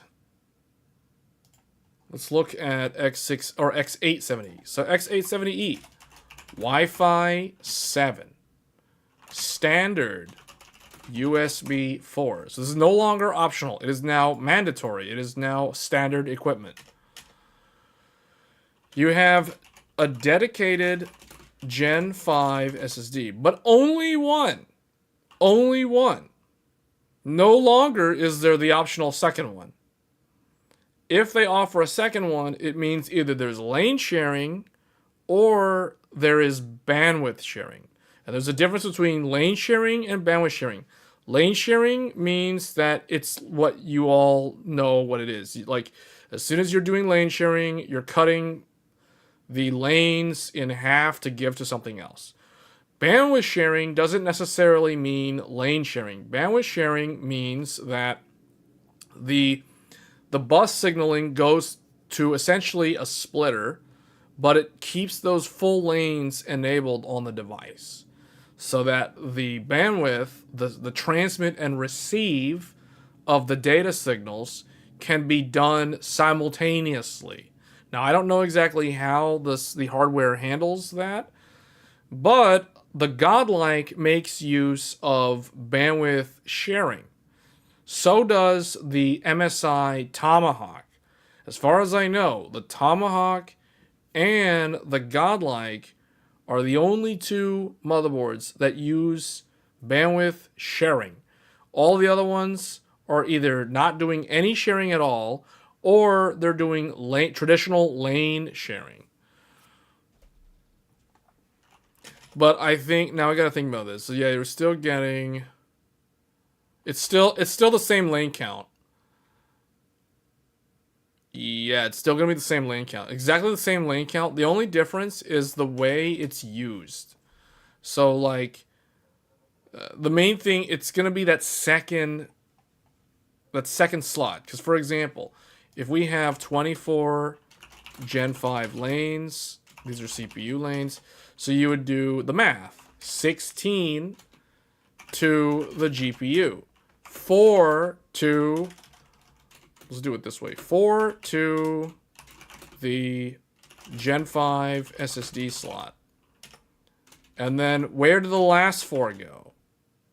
So on X670E, the last 4, they could either be second Gen 5 SSD or USB 4 or what else could they do with that? I'm trying to think. Oh, or open or like a PCIe X4 slot. Those were typically the choices. Those were the choices. Yeah, we'll just do this. Those were the options for X670E. For X870E, it's different. It's still 16 to the GPU, and then you get 4 to the Gen 5 SSD slot, and then 4 to ASM 4242 USB 4 controller. So, what that means is, now, when I break it down like this, everyone's going to look at this and they're going to be like, oh my goodness, the X670E is better than the X870E. Because the only difference is the final 4 lanes. Notice here that with the previous generation motherboards, the motherboard manufacturers had a choice. They could either give you a dedicated second Gen 5 SSD, or they could give you USB 4 via the Intel JHL 8540 Thunderbolt 4 controller. This needs to be in like brackets or braces or something, whatever. This was an option. Optional Intel JHL 8540. So notice, anybody out there who has USB 4 on an X670E motherboard, for example, the Asus ROG Crosshair Hero, the X670E Asus Crosshair Hero features the Intel JHL 8540 chipset, which is a Thunderbolt 4 controller. And it is disguised as USB 4 as kind of like a generic name. So the Asus Crosshair Hero, the previous Hero, actually has USB 4 via an Intel Thunderbolt 4 controller. So does the ASRock Tai Chi. So this was an option. So you either had the second Gen 5 or USB 4 or PCIe X4. Now, one thing that is not stated here is they did not have to do this. They didn't, meaning, let's say in the example of the Hero from Asus, Asus opted to give the user a dedicated second Gen 5 SSD. At the same time, Asus took 4 of these 12 lanes from the chipset and they wired the Intel Thunderbolt controller to the chipset lanes instead of the CPU lanes. So we've done the deep dive. 2 years ago, when I derived the block diagram for the X670E Crosshair Hero, it was a fascinating analysis of how Asus designed that motherboard, because they had the choice. So they had 3 things they could do. They could either do this, or they could do this, or they could do this. And they did not do this. They did this. But they still also managed to provide USB 4. But what they did differently, unlike ASRock did straight up this. They didn't do this. They didn't do this. ASRock Tai Chi, the X670 Tai Chi from ASRock, offers this for the final 4 lanes via the Intel Thunderbolt controller. We talked about this on the channel about a year ago, maybe even 2 years ago now, that the reason why the motherboards were expensive, and also one of the reasons why X870 was delayed, was probably because of manufacturing waiting for AMD to mass produce those 4242 chipsets for USB 4. Because I had mentioned how I had been waiting for half a year to get the dedicated AMD standalone card, which I finally managed to get. I had to import it from Japan, but I now have the dedicated AMD USB 4 PCIe card. And I put that in my Threadripper system. So my Threadripper computer also now has USB 4 via the new ASM chipset. But it took a long time to get these, and that's probably why X870, the launch for X870 was delayed relative to the launch of the regular Ryzen 9000 CPUs. But anyway, going back to this, what was I going to say about the older... Okay, yeah. So Asus, unlike ASRock, Asus offered this, and they also offered this, but they just wired this to the chipset instead of the CPU. Now, I think what some people determined was that if you have a lot of data flowing over your USB 4 ports, and you also have a lot of like data transfer, you have a lot of input output from your drives that run off the chipset, you can potentially run into bottlenecking off of the X670E chipset for data transfer. If you have a lot of activity going over USB 4 that is wired to the chipset lanes instead of the CPU lanes. And I think that is the reason why the newer motherboards basically all require USB 4 to take up 4 of those precious CPU, those 24 CPU Gen 5 lanes. And hence the reason why it seems to a lot of people at first glance that X870E is kind of a downgrade in some respects compared to X670E because it is less flexible. Like, you no longer have the dedicated second Gen 5 SSD. You no longer have the option for an open X4 PCIe slot. So when I describe these, this one is the Aorus Master.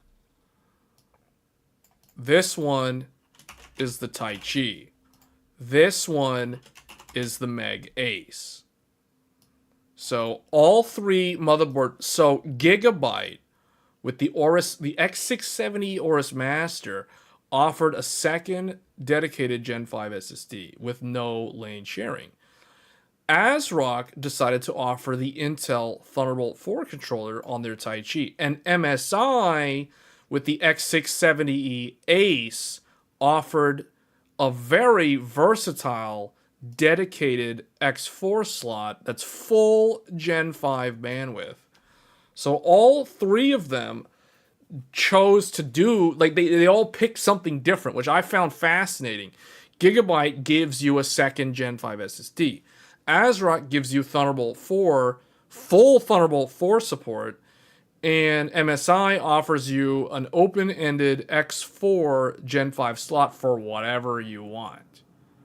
So Asus is the only one that did both, except Asus was kind of got a little bit clever, and they're like, okay, we're gonna do what Gigabyte did. We're gonna do this, and then we're gonna also offer USB 4, but we're gonna offer it off of the chipset. So there is potential for bottlenecking on the Asus, unlike the ASRock, but I think for most people, it's not really gonna be a problem.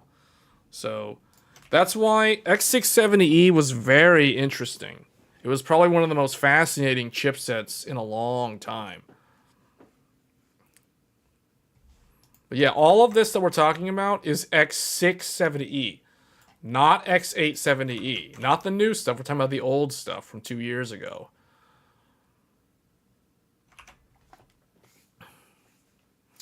So, and I guess just to be clear, this one, Intel JHL 8540 TB4 USB 4, this can only run at bandwidth of PCIe X4 Gen 3.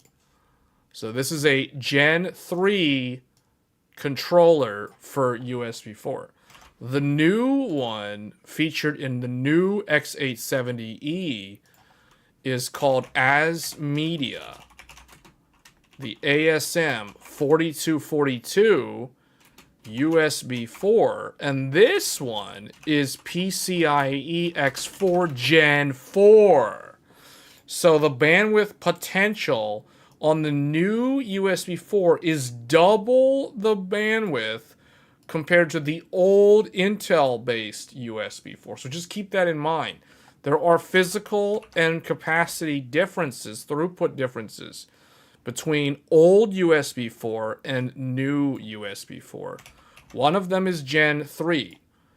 The other is Gen 4, and this is the other reason why Asus was kind of smart when they did the old Hero, because they were like, hey, we don't need to use Gen 5 lanes for USB 4 because the controller that we're using is literally only capable of Gen 3 speeds anyway. So that's why Asus put it on the chipset instead of the CPU lanes. So we're probably really, really into the technical depth here. So I don't know how much people in the chat or the viewers watching this are going to be able to keep up with what we're talking about, but I hope this is clear. Basically, the newer motherboards feature faster stuff. faster Wi-Fi, faster, potentially less bottlenecking in terms of the overall throughput for your burst and sustained data transfer on the USB 4 versus the older motherboards, which featured a older design of USB 4.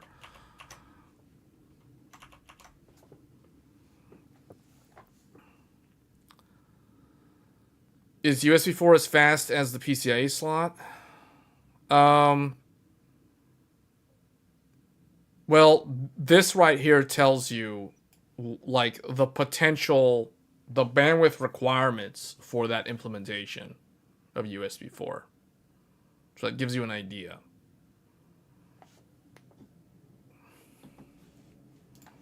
Oh, the other thing I didn't talk about is the fact that on the older motherboards, I guess on the newer motherboards, 5 gigabit LAN is standard. I would say, I'm trying to think of, is there any X870E that does not have at least 5 gigabit LAN, if not 10 gig LAN? I don't think so.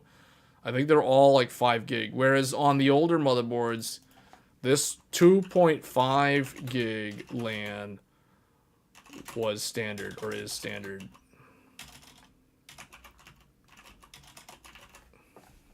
So that's another difference. So pretty much X870E, like you're getting improvements across the board in a lot of little things. Like Wi-Fi potentially is better. USB 4 is potentially better. If your older motherboard even had USB 4 for that matter, oftentimes they capped out at like, you know, just like on the Z790s, they were typically 20 gig USB versus 40 gig USB. So, and then your LAN is now faster. So LAN's faster. So, you know, there's a couple little nice improvements, though. And then, of course, there's, like, the quality of life stuff. Like, a lot of them, you know, like well, I guess I don't need to list this, but, you know, like, a lot of these new motherboards also have quality of life things like the GPU quick disconnect button, or the latch is easy to reach because there's, like, a lever button, or, like, on the MSI board, there's a switch button, you know, like, stuff like that. That the older motherboards, not all the older motherboards had that. Typically, I think the Asus ones had some latch mechanisms. The Gigabyte ones had the latch mechanism. MSI did not have them back then, and neither did ASRock. Whereas now, all 4 of them have the option. Or not the option, they have the ability to do that.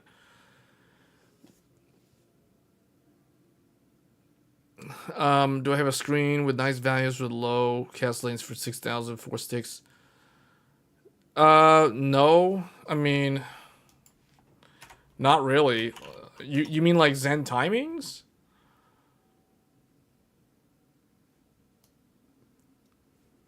Whatever I did in the live stream is what I'm running. So I'm currently running CL32.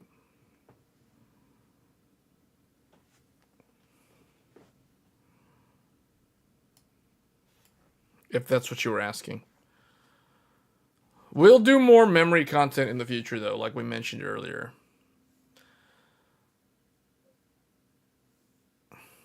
Looking at X570E godlike, it's kind of mad compared to these new boards. Yeah, X570, well, you mean X670E? Are you talking about X670E? There is no X570E. There's only X570.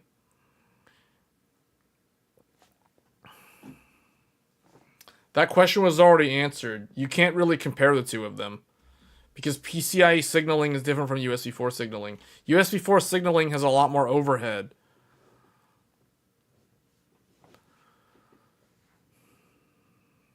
USB 4 is typically considered a 40 gigabit port in terms of the speed. Okay, so, but this gives you guys an idea of what's different.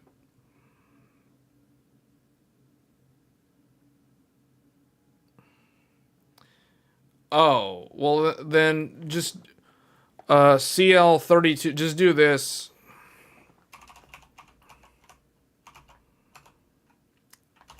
Go with that. That. You could also try you could try CL30 as well.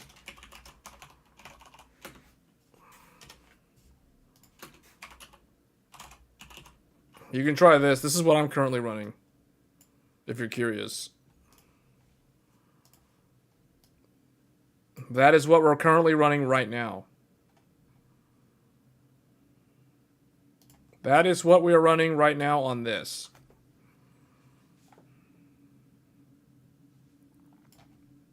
You can see 96 gigabytes.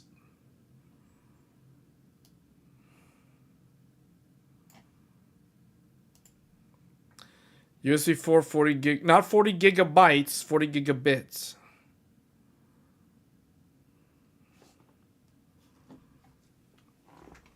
No, it's not going to be as fast as the PCI slot. PCI slot's faster. But you're comparing apples and oranges.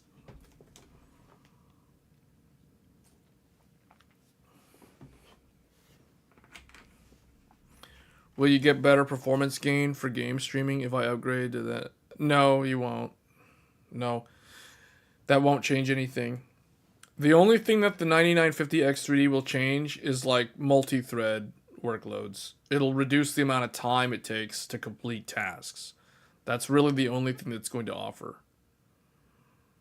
So if you're just going to do game streaming, they're going to be exactly the same. Unless you're using CPU encoding, and not a lot of people do CPU encoding anymore for live streaming. But if you were to do that, hypothetically, if you were to use your CPU for x264 encoding in real time, it will be faster. It will be better with the 9950X3D.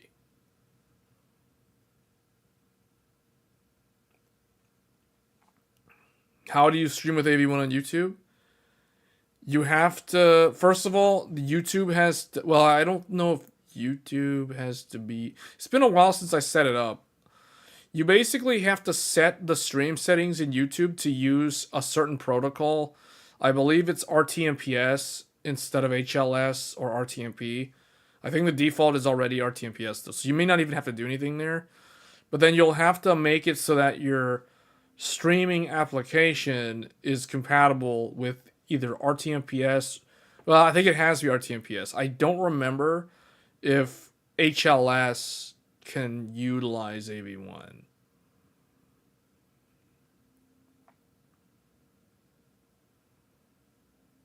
Yeah, if you're doing X or 4x16, it'll be the same.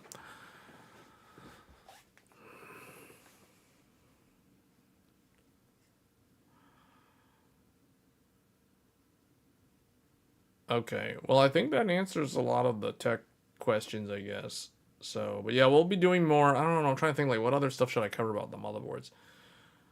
But yeah, I guess the key takeaway is the newer motherboards are just, in general, they're better. Unless you really, really just want, like, a lot of Gen 5 devices. But even then, the higher end X870E are still probably better. Any new builds? I mean, not really, not anytime soon. Not until new, like a 950X3D or something. CES Keynote Advanced DLSS.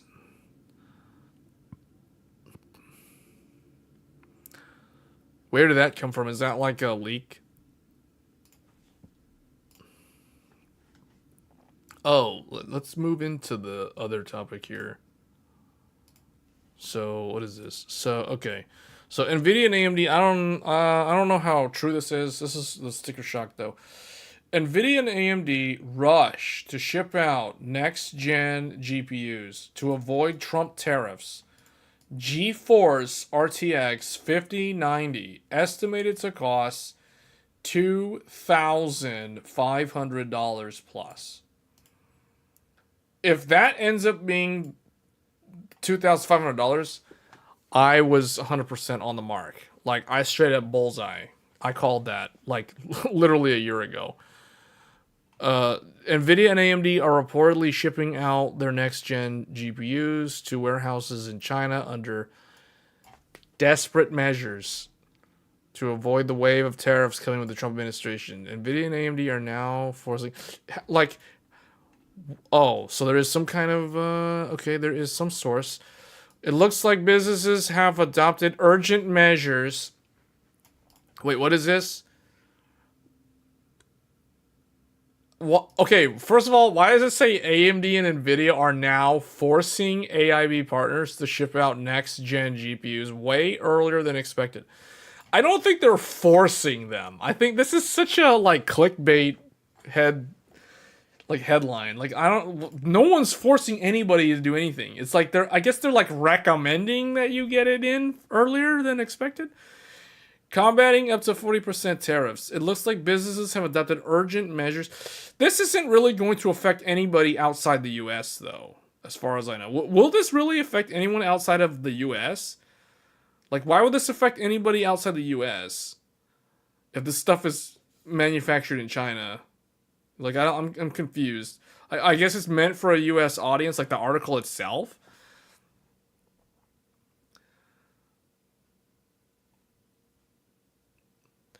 It looks like businesses have adopted urgent measures to prevent their supply chains from being influenced by Trump's harsh tariff policy. CT now reports that GPU manufacturers are already pursuing shipping their graphics cards to mainstream U.S. markets before January 20th in an attempt to avoid the tariff, which could bump up prices massively. AIB partners are now said to have ramped up production of next gen GPUs, which is why are they using the word massively again? Which is an unusual trend, primarily since supply is confined at the start. Given that AMD and nvidia have strict measures planned to avoid supply chain information leakage, both firms are rumored to have initiated next-gen GPU production at the start of December, so it's already been going on for a month now. The units are expected to arrive at U.S. facilities before the presidential inauguration, which is set to occur on January 20th. This is yet another move to squeeze in more profits, since the tariffs are imminent to increase consumer prices, but manufacturers will get in more profits for the initial GPU stock. Oh, is that what this is about? Is that all this is? They're going to raise the price across the board to cover the tariff costs. 2.5 for base GPU like Zotac. So I think $3,000 USD for other brands like Asus. Tariffs get passed on to the consumer. Yeah, but see, like, okay, I guess this is an article that's meant for a US audience. Like, does this affect anyone outside of the US? Could this affect people outside the US? Like, how would this affect the pricing in other countries, if at all? Can somebody explain that to me? Like, for example, if I was in Japan, and now, first of all, ignore the fact that graphics cards in Japan are already way more expensive than they are in America. Would a 40% tariff in America affect the price of the GPUs in other markets? Matt is saying no. They could easily circumvent the tariff if they wanted to. They just want to shift old stuff.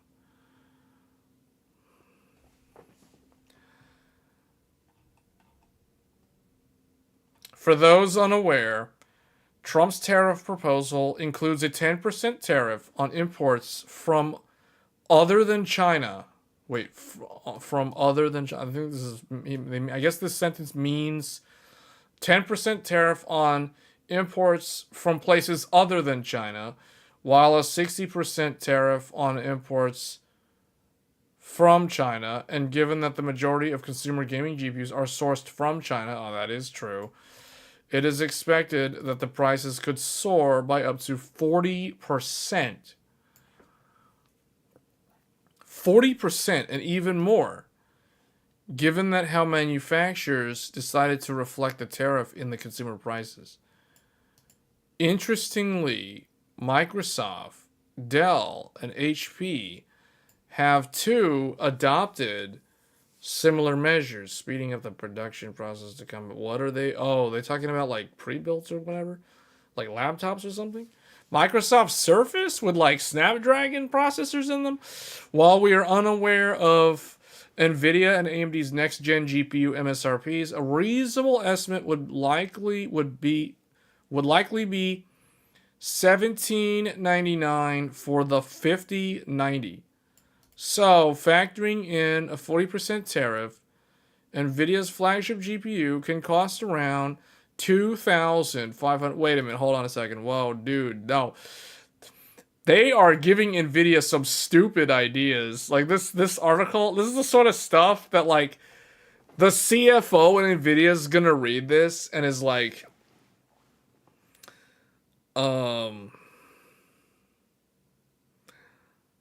yeah, we can easily, because this is all speculation right here. This part right here is speculation. So this is basically like, hey, if I'm the CFO, if I'm the chief financial officer at NVIDIA, and if I read this WCCF Tech article, I'm gonna be like, I'm gonna call up Jensen. You know what? Hey, check this out. Some news reporter is saying that that the consumer can expect to pay us $2,500 for the 5090. So hey, we could just go and do our high roll. We can just set it on the high end and just like start it off at that and just yeah, that's genius. Yeah, we'll do that. Okay, okay, price is set, guys. 2,500. That's the baseline. We're starting right there. Man, that's hilarious. Watch this happen. Watch this happen. WCCF Tech accidentally causes NVIDIA to set the price at 2,500 just because they speculate on a 40% tariff. Oh man, if the 5090 price gets set because of a random WCCF Tech speculative article, man, that's so funny. That is just too funny. The tariff would shake up the consumer GPU markets in terms of pricing and will also fuel in demand for secondhand. Yeah. The more I think about it, they need these type of prices for real. Like, I think about recently it has occurred to me that it isn't in the realm of insanity to price GPUs at like $2,500, considering other hobbyists. Because the thing is, NVIDIA basically sees this as selling this like a hobby device. You know what I'm saying? Like, this is no different from, we talked about cameras earlier. So the theme of this live, one of the sub themes, undertones of this live stream is the camera market, because I'm using that as an analog to compare this to. So when you think about Sony, Canon, Nikon, and others with their fancy photography cameras, their cinema cameras, like an FX30, for example, or like a vlogger camera for YouTube, like, for example, you know, maybe something like this, you know, a camera like this, these type of devices, you know, like with the selfie sticks and stuff, you know what I'm talking about? Like these type of things. So if Sony, because this is a Sony, can charge, you know, $1,000 for this entry level, lower end camera meant for YouTubers and content creators, but if you want to step up to a higher end video camera, guess what those things are priced at? Oh, I don't know, maybe around $3,000. So if entry level stuff in the camera market is like $1,000, then maybe the baseline for graphics cards should be around that too. Now, there are also like $300 cameras, $200 cameras, $500 cameras. Those are like 4060, 4070, you know what I'm saying? Like the lower end stuff. But the pseudo or the semi-professional, starting around RTX 5090, $1,200 doesn't seem like it's too far off for the beginner tier, for the like a enthusiast or a hobbyist type PC DIY, or just even a pre-build. So I think $1,200 for 5080 makes a lot of sense. And $2,500 also makes a lot of sense for 5090 because now it's like, oh, now you're stepping up to the professional or the prosumer style product. So I see a lot of almost like an analogy with the camera market for photography and cinema and all that stuff. Like GPUs are really no different, considering the fact that nvidia has a long history of working with game developers and movie production and those type of things. Like, it makes a lot of sense to be like, hey, those guys are using fancy camera equipment. Well, we're offering the GPUs for all the post production, or not post production. What is it? Like basically fixing the video in post. You know what? Like, they use the GPU for acceleration. So I kind of think that makes a lot of sense to see prices like this.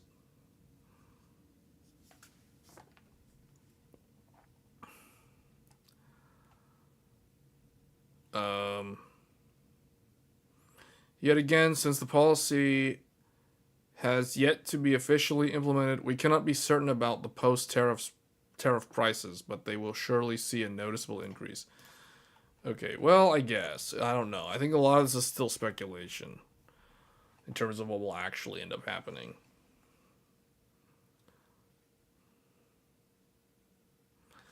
That's not true. It doesn't pull 600 watts. No, not at stock.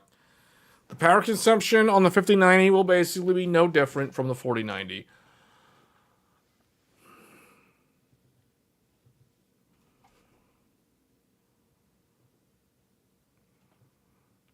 Yeah, but the appealing lower end stuff has nothing to do with the 5090. Hence why I mentioned those lower end entry level cameras. I see the way I see it, GPUs are moving into more of a specialized use case. They're becoming more like cameras.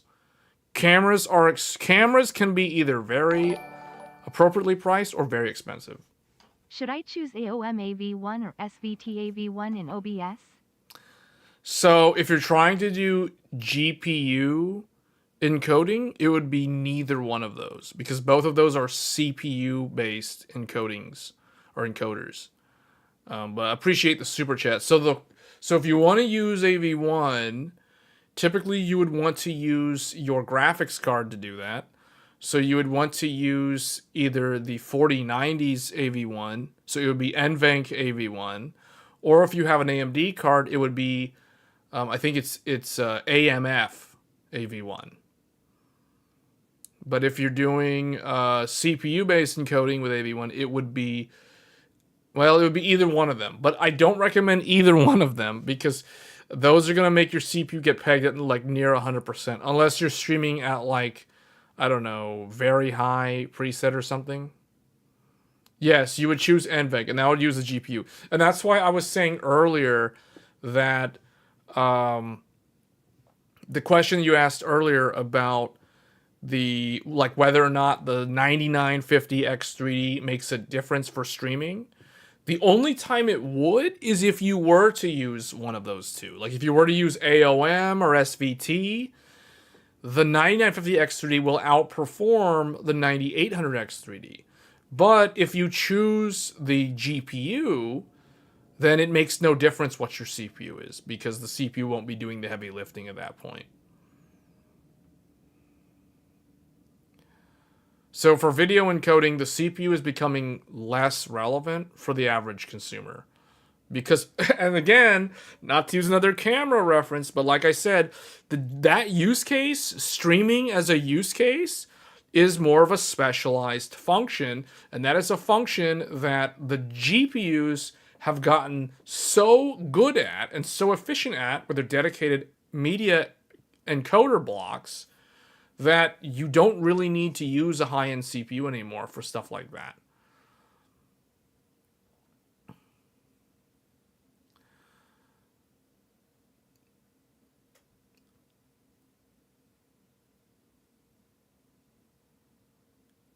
You could do that, but it's not really necessary. And that's in regards to the comment about using a second GPU. You don't really need to do that. And you don't need to use an Intel Arc GPU to do that either. Last question before you go to, should you play with TRTP? These are just changed the timings to that. You don't really need to do that. I mean, I guess you could. I feel like it's a lot of like extra steps that you're not really going to notice much of a real world difference at the end of the day.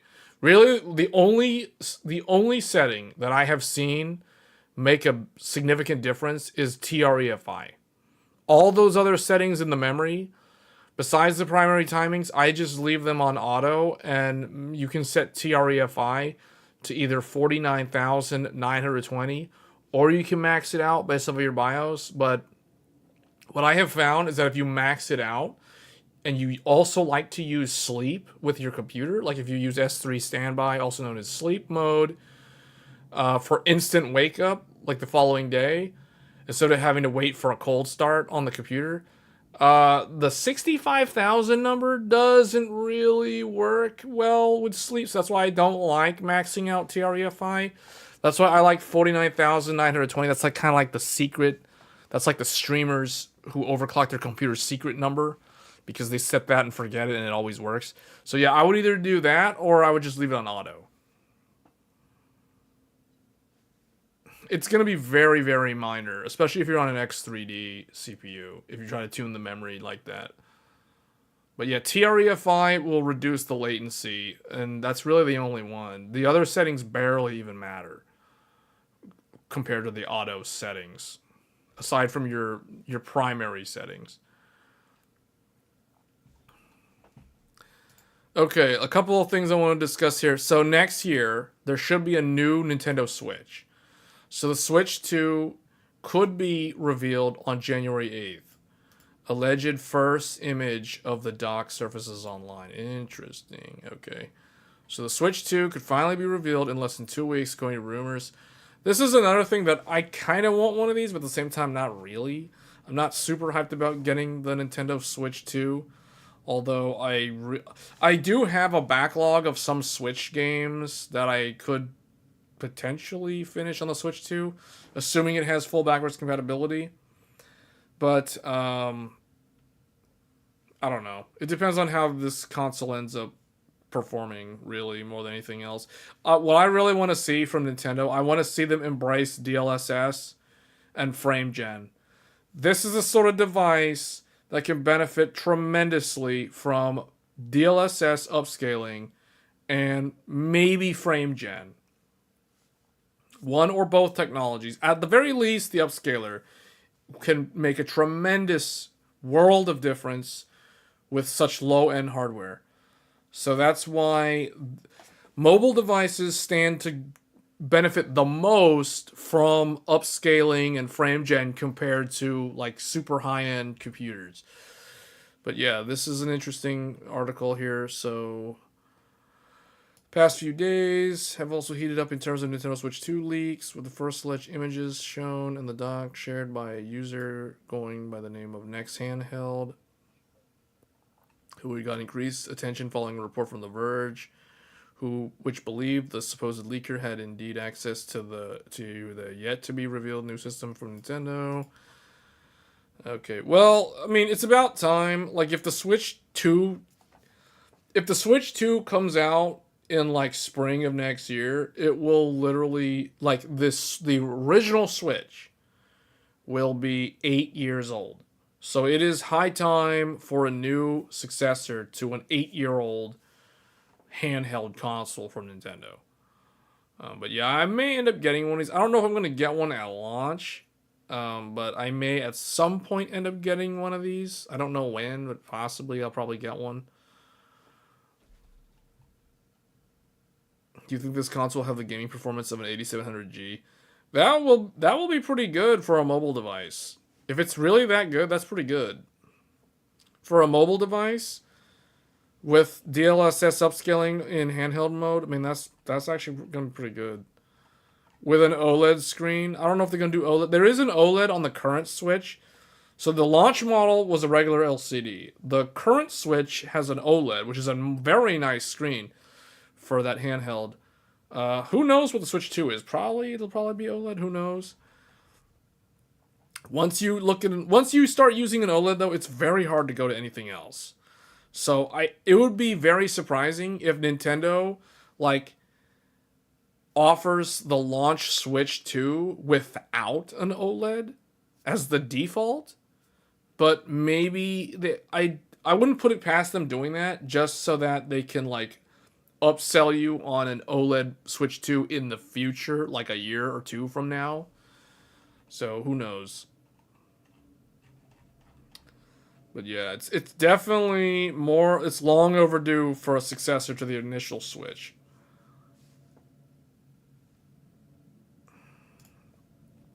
What is this? Okay, and then finally, I guess this is the last article, unless there was something here. No, I guess this is the last one.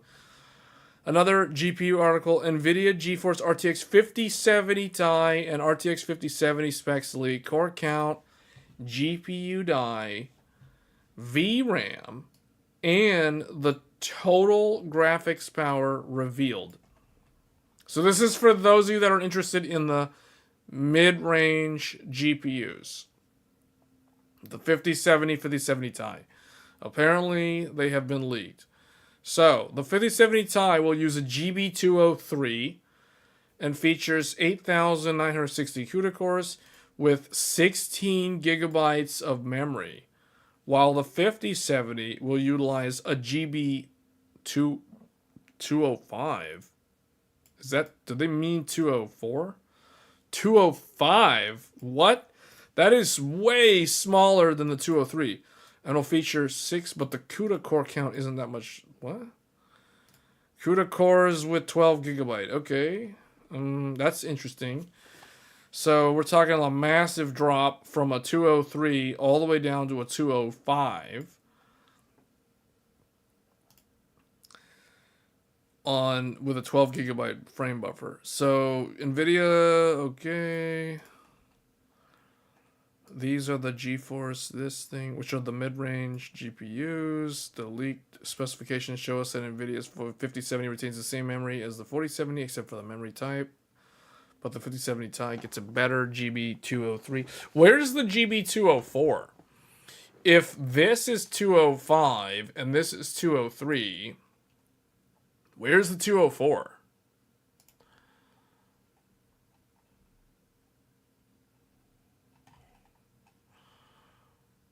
$300 watt? I don't believe this. 300 watt? I don't think this is going to be 300 watts. This is going to be very weird product positioning if it's that high wattage. GB205 is replacing GB204. It was already revealed that the NVIDIA 5070 Ti would boast a 16 gigabyte GDDR7. Okay, 256. Doesn't the 5080 also use the same 256-bit GB203? That's weird. Apart from these, the CUDA core count also matched the earlier rumors. Thankfully, TBP is lower than speculated. We got a 50 watt reduction. Okay.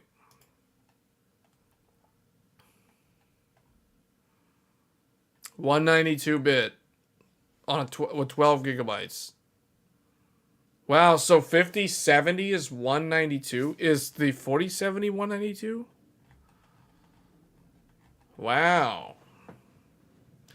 So I guess I don't know. Like, I guess the only GPUs next year are going to be NVIDIA and AMD GPUs. I don't think Intel's launching any GPUs next year. At least not the first half of next year.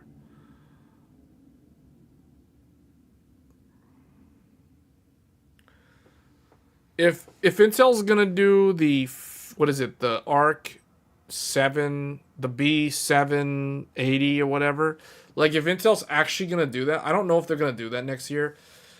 If they are, it's going to be the very end of next year. It's going to be like this time next year for the latest and greatest Intel GPU, the Battle Mage GPU.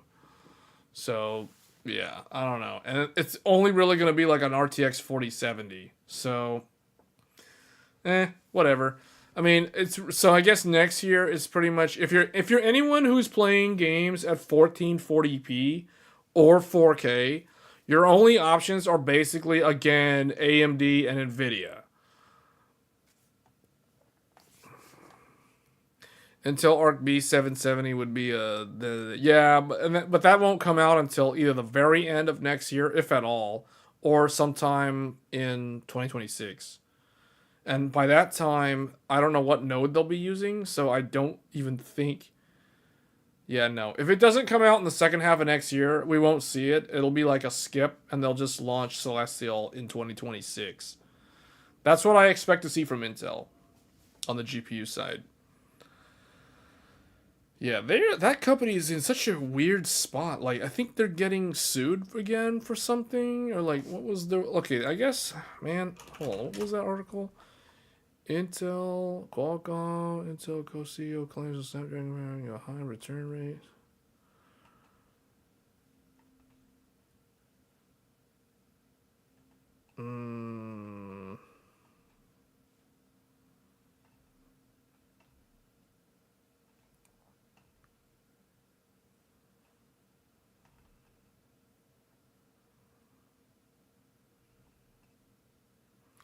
Intel CEO. Oh, no, there was an article I read about like when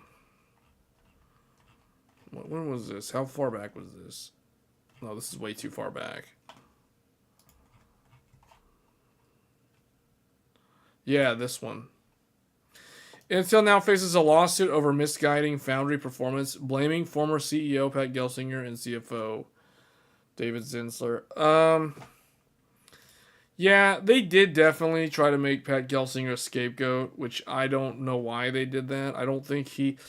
Obviously, it was what was it? The four nodes in 4 years, or 3 nodes in 4 years, or something, or four whatever it was, like whatever he used to say, and it underperformed, and now it's like, well, okay, you're trying to sell off the fabs, but you got all this tax dollar money from the government, and now you're like, yeah, I don't know. They're like, every time, man, every time I read something about this, it's not good, and that's not a good sign.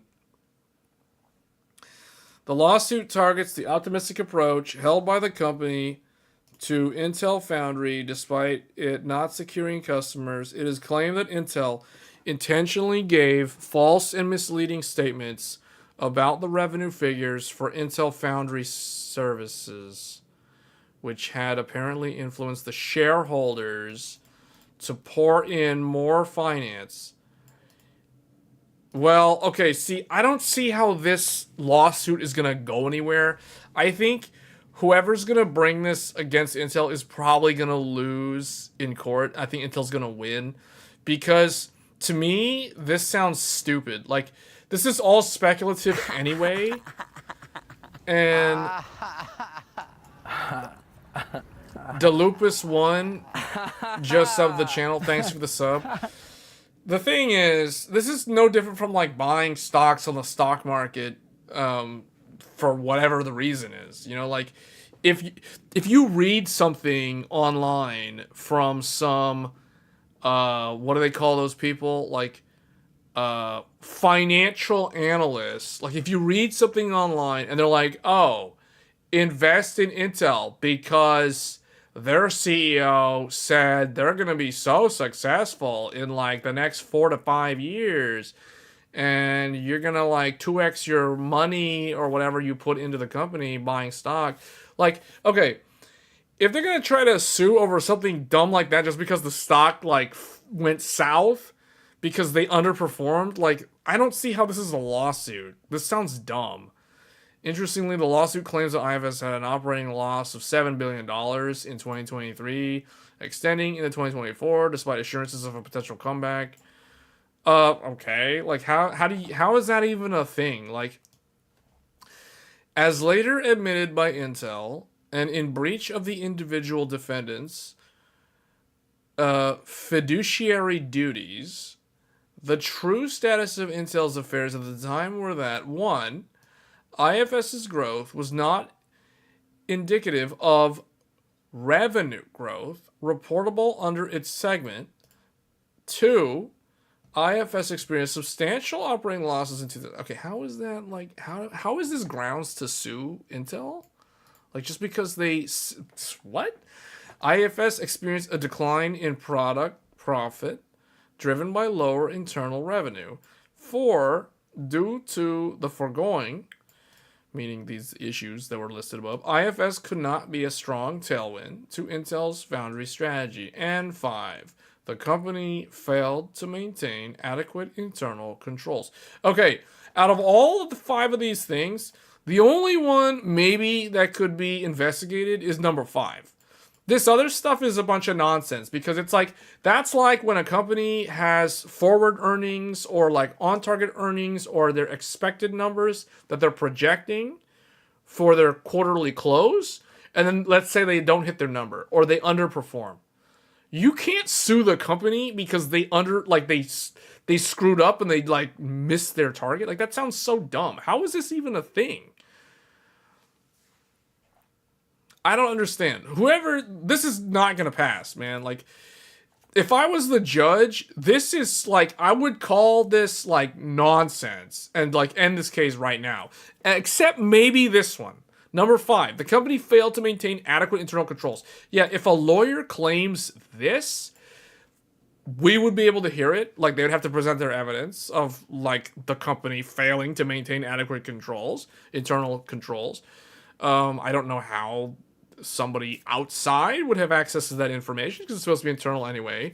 So that's the limit of my understanding of the legal system in these civil case type things like this.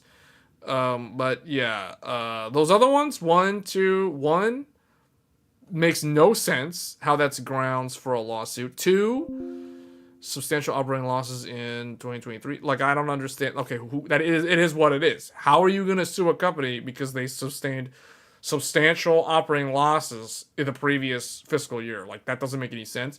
IFS experience, unless, I don't know. Like, I don't know the full background on this, but this sounds dumb. This straight up sounds stupid. As compensation, the shareholders demand an amount equivalent to what Intel's former CEO and the current CFO received in salaries and other benefits during the financial mismanagement. The lawsuit is currently being filed in federal court in San Jose, California, and interestingly, a similar case was already filed in August. Things aren't looking good for Intel by any means. See, all this is going to do... Okay, and with the firm already in a financial mud pit, handling lawsuits means more... Yeah, exactly. See, like, all this is going to do is waste more time for Intel. It's going to waste money. It's not going to waste their time because the lawyers are going to handle everything. But it's going to waste money because they got to pay the lawyers. So it's going to waste a lot of extra... It's going to waste money. So, okay, R&D budget got cut 2% or 3% for the next 2 quarters because we got to pay an army of lawyers now because whoever thinks like this is grounds for a lawsuit. You know, like, I think Intel's going to win. I don't think this is stupid. From what I understand about the situation. But anyway, Intel's former CEO and his ambitions with Intel Foundry are a talk for another day. But it seems like the optimistic approach towards the division is now starting to cost Team Blue, not just through these lawsuits, but also since IFS hasn't managed to bag in mainstream clients, despite the semiconductor demand being at an all-time high. Intel Foundry's future looks gloomy, and a division sell-off might be imminent.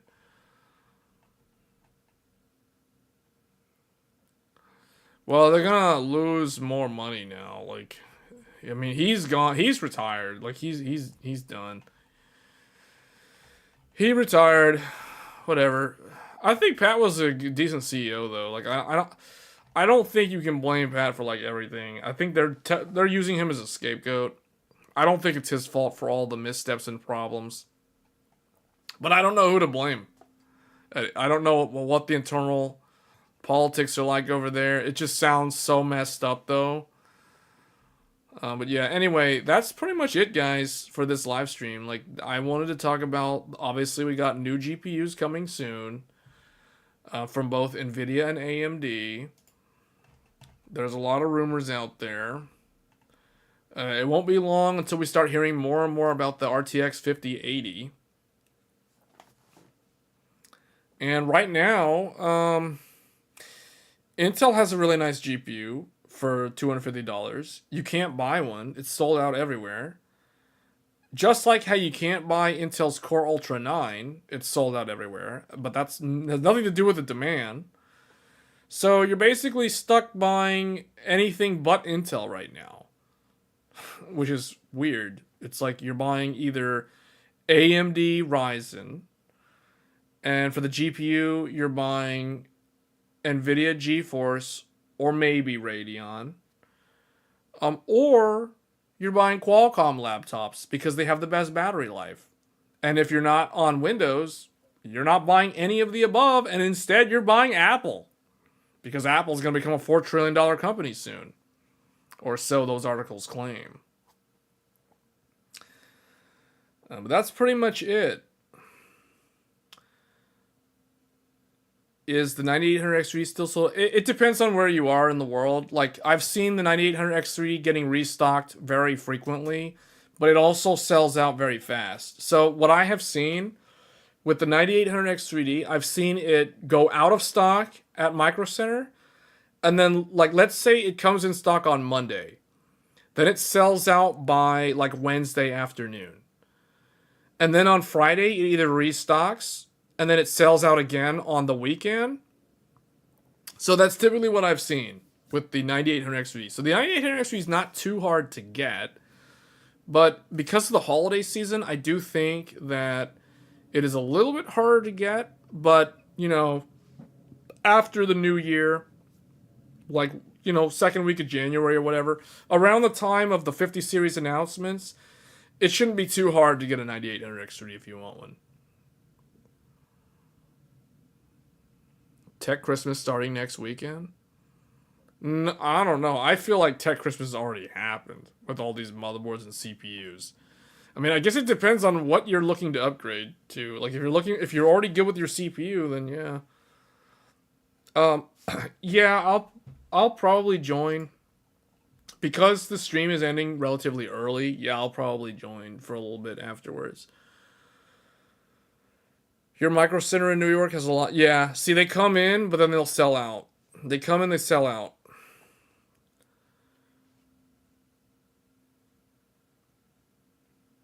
$4090 brand new will not go down in price. Only used. If you're talking $1,800, that's used price. 25 in stock in Brooklyn. Like, for example, if I want to sell my 4090 Founders Edition, well, I'll see what 5090 launches at, but I would sell it for like $2,000. So I would make $400 off the sale of it. And I'm pretty sure I could sell it for that much. You'd be surprised how crazy some people are trying to get the Founders Edition. So yeah, but we'll see what happens with the 5090 launch and the 5080 launch. Because I think the 5080 launch is going to be the interesting one. Because we're going to see how the propaganda and the brainwashing takes effect. You'll see.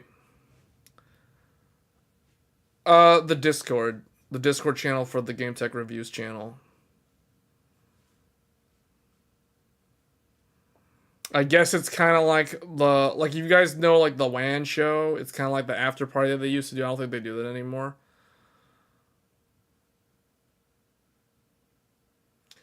So anyway, that's probably going to be it, guys. I think that's this is the last live stream, the last Tech Thursdays of 2024. So the highlights of this year, for me personally, obviously I went to Japan like a couple weeks ago. I just got back last week. So I've been back now for about a week. The highlights, though, not thinking of that's recency bias. But let me think about this. January, let's do the the paint time again, one last time. Let me clear all this stuff up here. Okay. So the highlights of... Let's do a year in review. 2024 in review. So we had January. We had RTX 4080 Super. I know there was other ones, but the only one I ended up getting was the 4080 Super.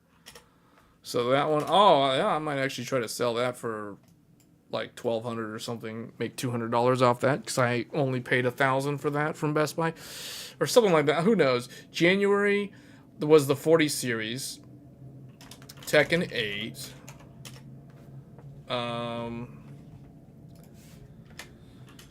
February, what happened in that month? FF7 Rebirth. Oh, that was literally February 29th. March. What happened in March? Oh, oh yeah, you know what?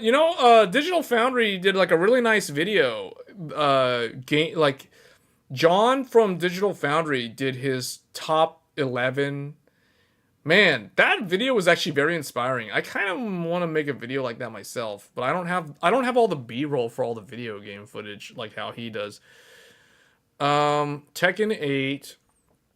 What was the other game that I played? Grand Blue, Fantasy Relink. February was Persona 3 Reload and Final Fantasy 7 Rebirth. There was another game that I'm forgetting for February. The link is in the description of the live stream. Helldivers was February, but I didn't play it though. This is me personally. I mean, I guess if you guys want me to just list it, I guess. Didn't Helldivers come out in January though? Or was it the very start of February? I think it was January. Oh yeah, Like a Dragon.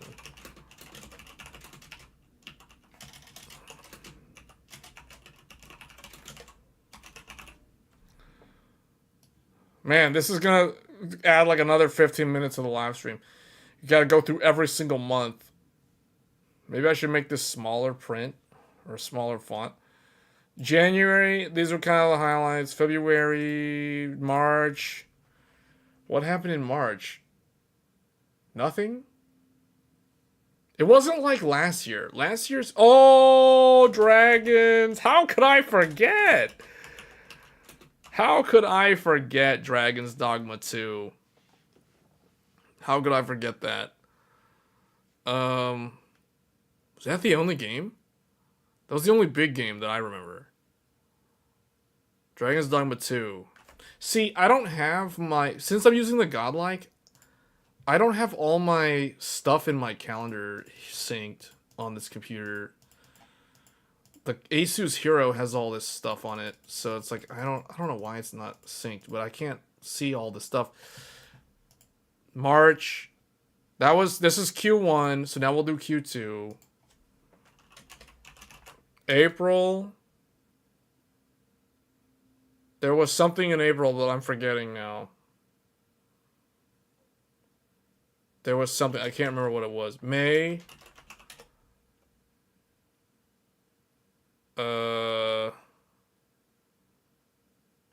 Oh yeah, thanks. Rise of the Ronin was March. Yeah. Rise of the Ronin. That was March. What was in April? Stellar Blade, I think, was May, right? Is this 2 words? Stellar Blade, I think, was May or April. I forget. It was one of those two. I think it was May.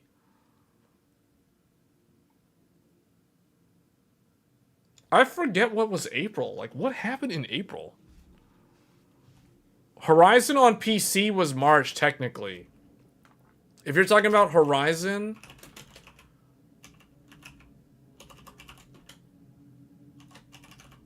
This is PC. PC. Oh, what's that other PC Sony game? The Samurai thing.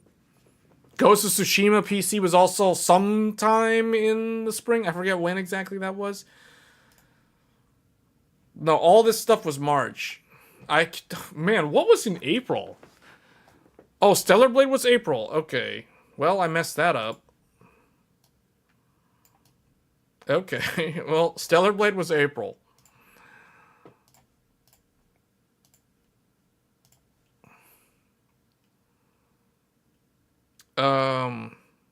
Yeah, I don't know. Okay, if that was May, like that was April, then I don't know what was in May.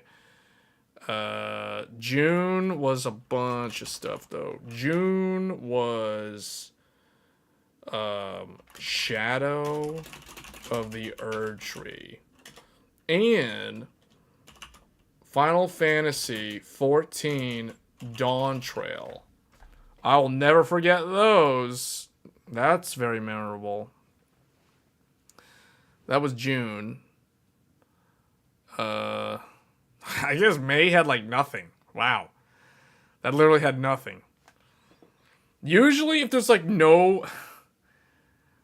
There was no computer hardware, right? Like, other than the 40 series at the beginning, was there like an AMD thing? The GRE? Oh, there was the 7600 XT was around the same as the 40 series super stuff. Okay, and then I guess Q3 was Hellblade 2. No, I did not play that. I don't even know when that came out. July. Trails Through Daybreak. I'm pretty sure there's some other RPG that I'm forgetting somewhere. Granblue and Infinite Wealth were the big ones. Final Fantasy, Persona 3. Oh, there was that other one, the Shin Megami one. I didn't play it. I don't know when it was. It was around this time, though.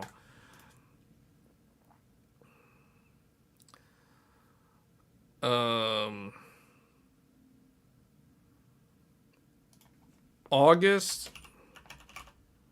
August was Black Myth Wukong, wasn't it? Was this August or September? When was ReFantazio?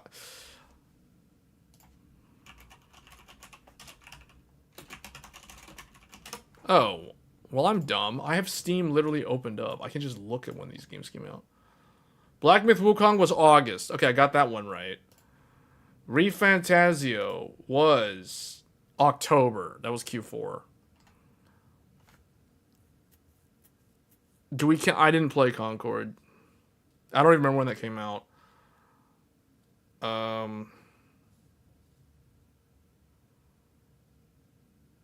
Silent Hill 2 was also like Q4, wasn't it? Yeah, that was October. That was like around Halloween.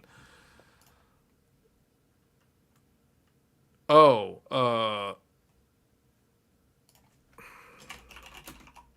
Ryzen 9000 was August. That was August. So they had a computer release. What was in September?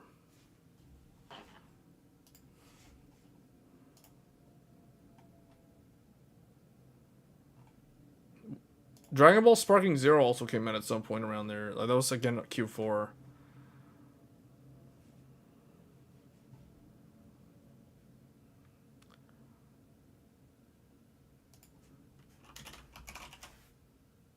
X870E motherboards.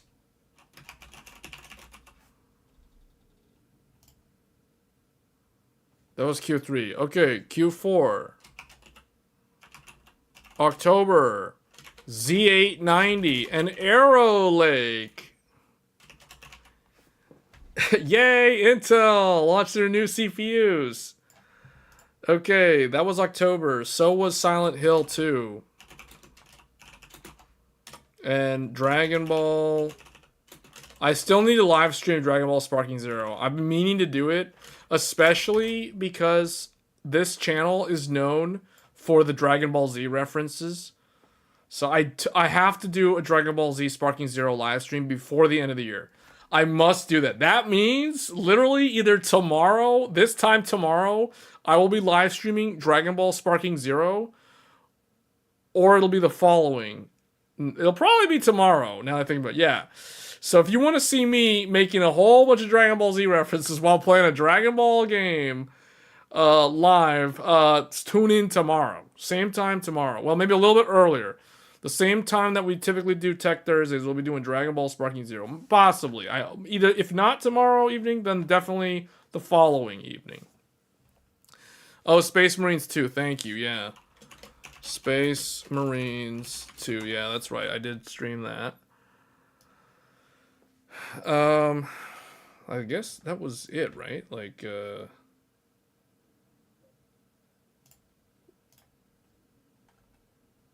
yeah. You know what? I want to underline, like, computer hardware. Let's make a line for computer hardware. Major computer hardware.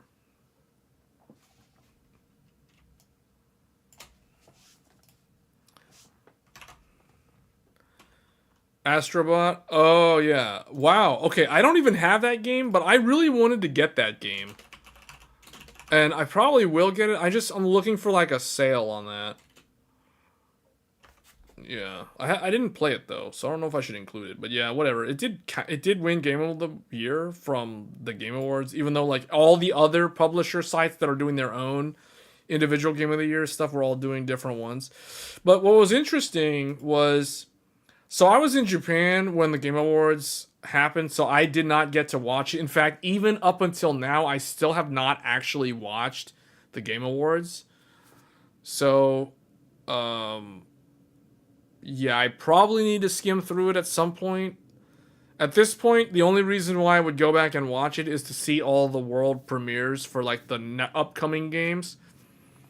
Yeah, I really want to play this, but when I saw, like, John from Digital Foundry, he also listed Astrobot as his, like, the #1 game that he played this year was also Astrobot. That's very telling. One of the things I know is that Astrobot has a very good soundtrack. And you know me, the soundtrack of video games matters. To me, it matters. Yeah.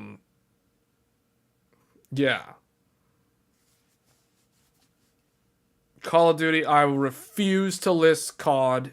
I don't play COD at all. I will not list that. ReFantasio can go on here. Considering Call of Duty gets a new game every year. October. Okay, so that was October? Wait, oh, that was Q. Okay, a lot. Wow. Yeah, Q4. October was kind of a big month. The Intel GPU, I was in Japan when that launched. Yeah, that was December then. What happened in November? November was nothing, right? Like, oh, Ease 10 was, when was that? Was that another October? Oh, wow. Wow. Ease 10. Nordics was also... That's another one that I haven't live streamed at all. November was nothing. December? December was ARC B780.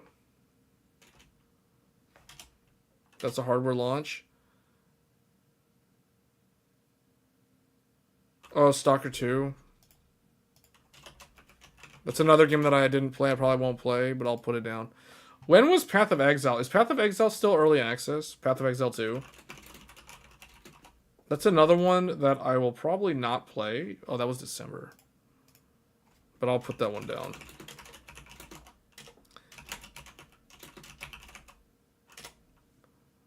Indiana Jones. Path of Exile 2. Indiana Jones. I wouldn't say that Wukong and Stellar Blade are better games than Astrobot. I won't be able to say something like that until I actually play Astrobot. Astrobot, it depends on what you like, but I think Astrobot probably is going to be the better game. Here's the weird thing about Stellar Blade. So when I voted for best OST, out of all the awards that I voted on, the one that took me the longest one to vote on was best soundtrack. Because Astrobot was nominated, Stellar Blade was nominated, Final Fantasy was nominated, and then I forget what the other two were. But ReFantazio was nominated, and I forget what the last one was. Or maybe there was only 4 of them. But I remember listening to the different soundtracks to try to figure out like who was the best one, objectively speaking. Astrobot soundtrack was very good. But the thing that surprised me, ReFantazio's was also very good, but ReFantazio's was also very repetitive. It was basically like one genre of music. It was like classical and opera style music. Whereas Astrobot was more varied in its soundtrack. But the one that really stuck out was Stellar Blade. Stellar Blade had so much music that I didn't even know that a lot of the music in Stellar Blade in their actual soundtrack was actually in the game. Because the problem with Stellar Blade is that the large open areas play one song on repeat, and it's a song with like vocals in it. And that's not good for like background music. Like background music with lyrics or vocals is not a good idea for a video game. So at first I was thinking like, why is Stellar Blade being nominated for best soundtrack? So then I actually like Googled the soundtrack and started listening to the music. I was like, wait a minute. There is so much good music in this game that was composed for this game, but like the average person playing Stellar Blade would have no idea because there's literally only the same 3 songs that play all the time in the desert and in the wasteland. And it's like, seriously? Like, there was all this other really good music that you never get to hear because I don't even know when that music's supposed to even play. But I was gonna vote Stellar Blade for best soundtrack because the music was really, really good, but you just never get to hear any of it. So I think I voted for either Astrobot or Final Fantasy VII at the end of the day for best soundtrack because I didn't even get to listen to any of Stellar Blade's music while I was playing the game outside of the same 3 or 4 songs. And then Balatro, I never played Balatro, so I don't know what the music... Oh, wait, are we talking about best soundtrack? Was Balatro, like, even nominated for best soundtrack? Well, anyway, soundtrack, to me, that's like one of the ones that's always interesting. But I think Astrobot or Final Fantasy VII, I voted for one of those two. ReFantazio was too much the same type of music, and Stellar Blade had so much good music, but you never even get to hear it in the game. So I'm like, well, what was the point of them composing all of this if you never get to hear like 80% of the entire soundtrack? Which was just like facepalm. Like, really? What? They need to patch that game. Change that music up. Seriously. Because that game has a really good soundtrack. You just never get to hear any of it.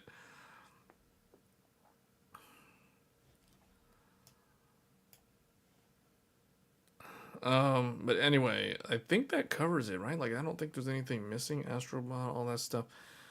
When did Balatro come out? That game was nominated for a whole bunch of things. I never played it, so I have no idea.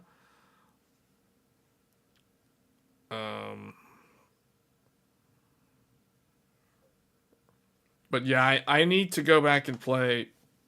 Like, out of all those games that got nominated for a bunch of things, like, I was thinking, like, okay, the one game that kept getting nominated for a bunch of stuff was Astrobot, and that's the only one that I never played. Well, okay, Balatro also, but I never played that one either. So Balatro and Astrobot, I never played either one of them. But out of the two of them, the one that I'm more interested in playing is definitely Astrobot. And that has nothing to do with the fact that they said Astrobot was Game of the Year. Like, that game just looks interesting to me. kind of like Helldivers 2, where I said, oh, I'm going to play Helldivers 2, and then I never got around to it. And then after the popularity dropped off, still haven't played it. And here we are, still haven't played it. Probably never will play it at this point. So, Astrobot, I definitely want to play that, though. Like, that game, I do need to play that. Wukong was the best. See, I don't agree. I still need to finish Wukong. We literally like live streamed Wukong last weekend. That game is good, but I don't see how that's game of the year.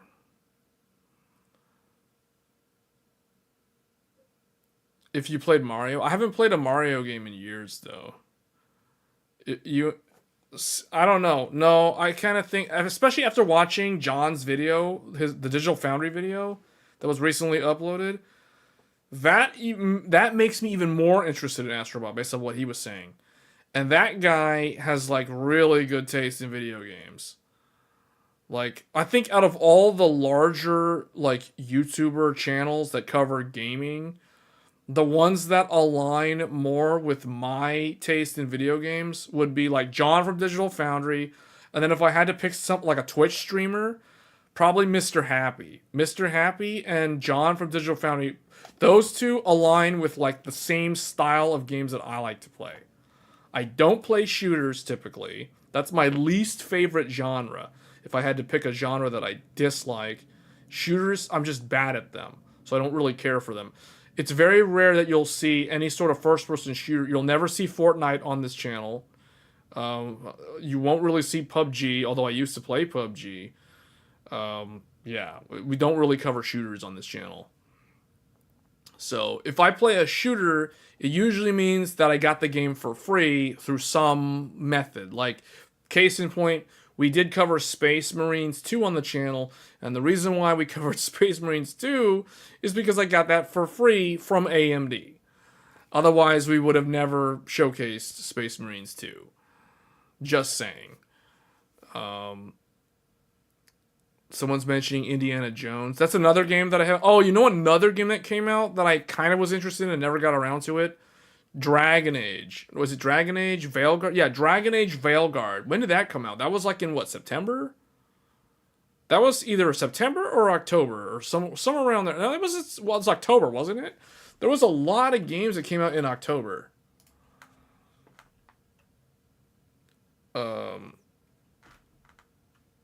Dragon Age. When did Dragon Age? Was that October? Yeah, I was right. It was on Halloween. Dragon Age Veilguard. Single player FPS. No, I'll play single player. Well, I'll play like bullet hell games and like arcade shooter games. Like those type of games I'll play.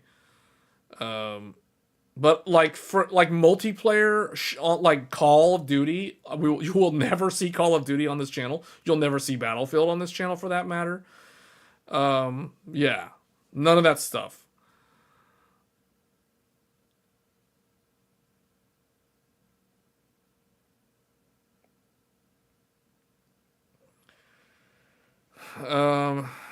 Veilguard is a game that I'll probably never play at this point, just like Helldivers 2. Just no time and not interested enough in it. Indiana Jones is another game that I'll probably never play unless it's like on some kind of insane Steam sale or whatever, or it's free on Epic Games or something like that. That's the only way I'll probably end up getting Indiana Jones at some point in the distant future. So, considering how many games I still need to finish out of all these games, so here are the games that I actually finished. So, I finished Tekken. At least the story. Now, obviously, it's gotten content patches since then, but I finished it. I finished Grand Blue, Fantasy Relink. I never played Helldivers 2. I finished Final Fantasy VII Rebirth.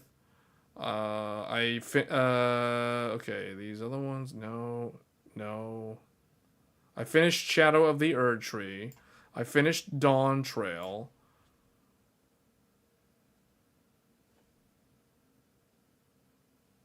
And that's pretty much it. So the games that we'll probably not cover, I'll probably not cover this. I'll not cover that or this. And I think that's it. Oh, Helldivers 2. So these the games that are not crossed out are the games I still need to finish or play.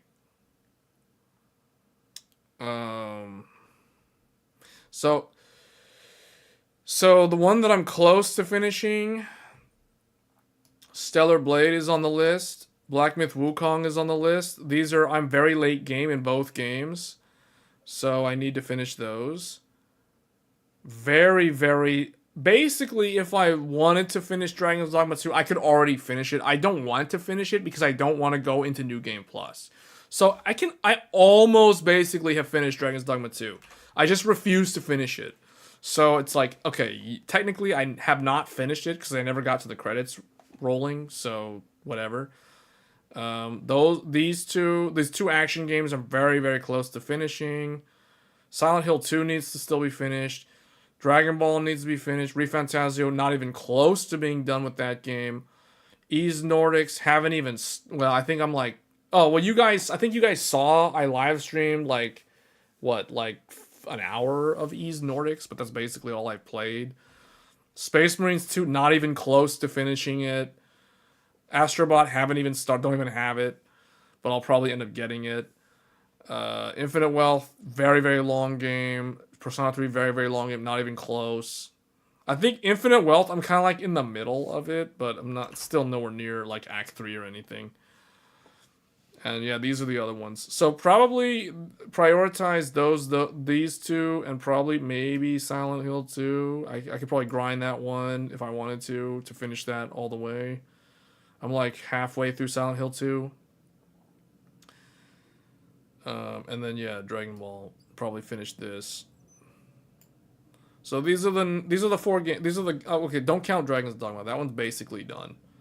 So yeah, those are the four: Stellar Blade, Black Myth Wukong, Silent Hill 2, Dragon Ball, Sparking Zero. None of them are RPGs. They're all action games and puzzle solving. The RPGs are going to take so long to finish.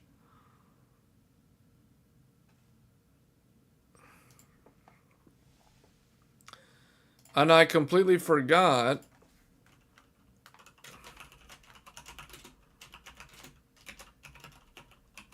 Fantasian Neo Dimension. I literally streamed that last weekend also. So that one's another one. But that's another RPG that's probably like super long. So it'll take forever.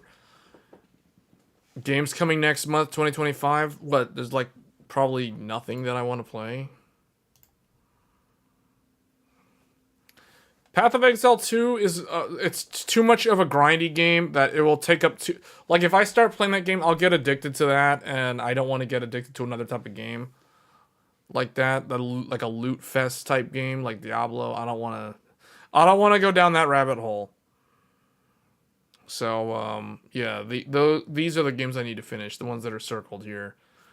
So really, most anticipated game.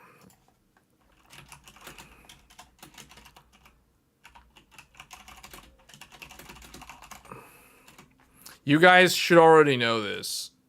Like, anyone who's been watching my channel for the last couple of months, recently, at the beginning of November, we did a live stream series, mini-series, on what is going to be my most anticipated game, and probably my game of the year for next year.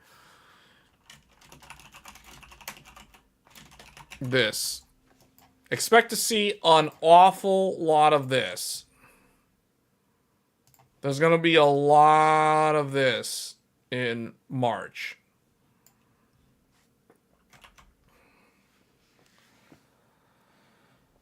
I don't really see the need to play Final Fantasy VII Rebirth on PC again. No. Maybe I'll do... Oh, Final Fantasy 16 was on PC this year, and I did play through that. I didn't finish it, but it's the same kind of deal where it's like... I already finished the whole game on PlayStation 5. Like, I I got that. I did play that. You know what? I'll probably end up getting Final Fantasy VII Rebirth again, the PC version of it. I don't know if I'm gonna play through it again. I don't think so. Like probably not through, or not all the way through, but maybe. We'll see. Maybe. I don't know.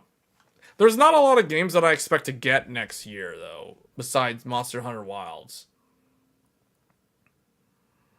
See, I play that. I didn't find that interesting. I don't know. I'm probably not gonna get Dynasty Warriors.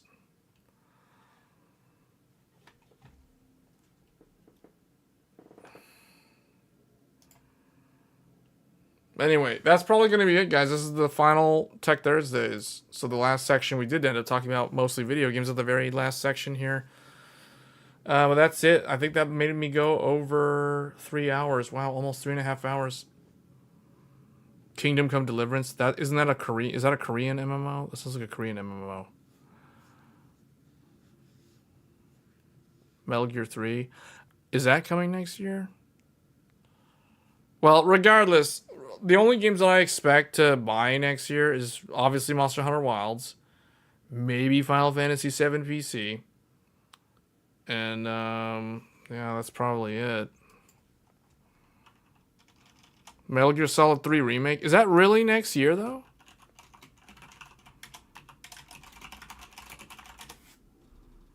Oh, it does say 2025, but it doesn't have an actual, like, hard date. Okay, that's one that I'll get. Okay, so these are the games that I'll be getting next year. Most likely this. It's not 100% guaranteed, though. And then MGS3 Remake and Monster Hunter Wilds. That's it. Unless there's some kind of like Chinese gacha game that's like so good that I have to play it. I mean, I don't really see any other games. Onimusha Way of the Sword. And is that really next year? See, those sound like 2026 games to me.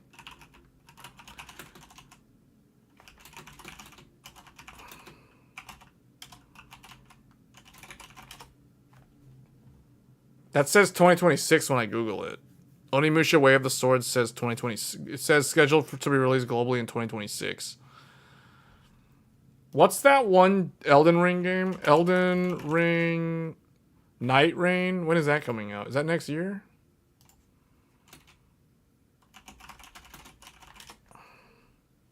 Next year. What? Okay, but that's second half. That's second half. That's Q3. Elden Ring Night Rain. I need to look into that more. This is supposed to be like a PUBG. Is this like a PUBG Elden Ring game or something?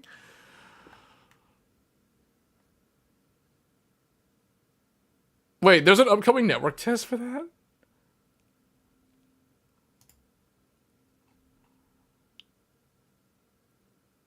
Hold on.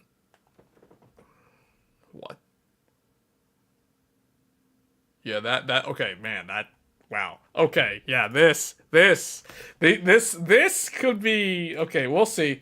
Monster Hunter, it's nice to know Monster Hunter Wilds has some competition now because of this. Depends on what this ends up being.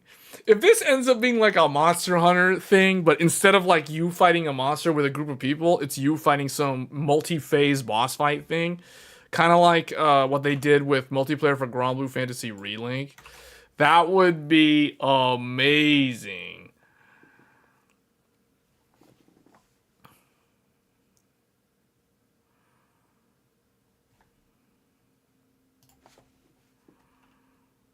Spider-Man 2, isn't that just the PC version of the PlayStation? I probably won't get that. First Berserker. Because, what is that? I don't even know what that is. You're listing stuff that I have never even heard of. That is next year, though. Oh, there was that one game. Man, what was it called? Oh, man, what was that game? Oh, the Pirate Yakuza is coming soon. Pirate Yakuza Hawaii in Hawaii. Yeah. I see. I still need to finish the other one before I buy. I don't want to get another Like a Dragon Pirate Yakuza in Hawaii. Yeah, this game. Man, what was that game? No, Crimson Desert, I know what that is. That's that. Isn't that made? That's the same game that's made by the same people that made Black Desert. Yeah, I've seen that already. I'm not interested in it. I'm not really that interested in it. I know what that is. Man, what is the game that I'm thinking of? There's a turn-based RPG with like skill expression. It had a weird name. Do I have it like on a wish list anywhere?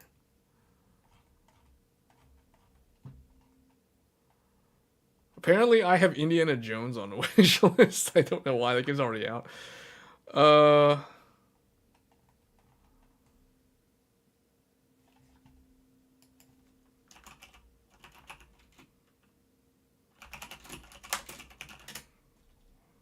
Claire Obscure Expedition 33. All right, now the list is starting to get too long. Claire Obscure Expedition 30. Okay, we're probably gonna have to cover this like on the weekend live stream, the discussion on these upcoming games, because it's starting, the list is starting to grow, guys. Like, it's starting to get too big. So anyway, Monster Hunter Wilds. Well, I don't know if this is coming out next year though. This might be like, yeah, I don't know. This is, you know what? Ignore that one, because that one. This is not next year probably, or it's definitely not first half of next year. Basically, there's a turn-based RPG, the Expedition 33 game. You can look it up. The graphics on it looks amazing for a turn-based game. But yeah, that's one. But I don't think that's coming out next year. It's not really known. There's not too much known about it. All I know is they've got like very famous actors as the actual character models, or I guess at least the voice acting.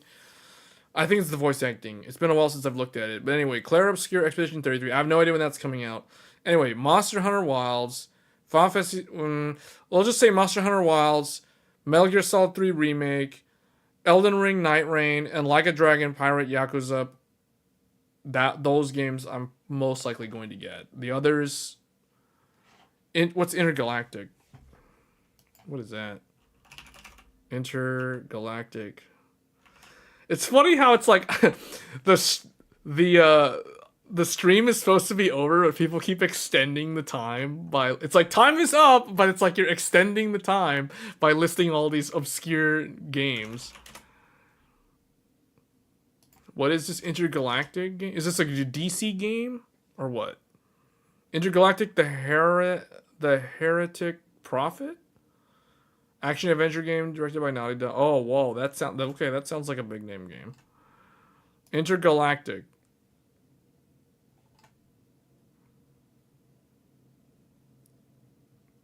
Is that coming out next year?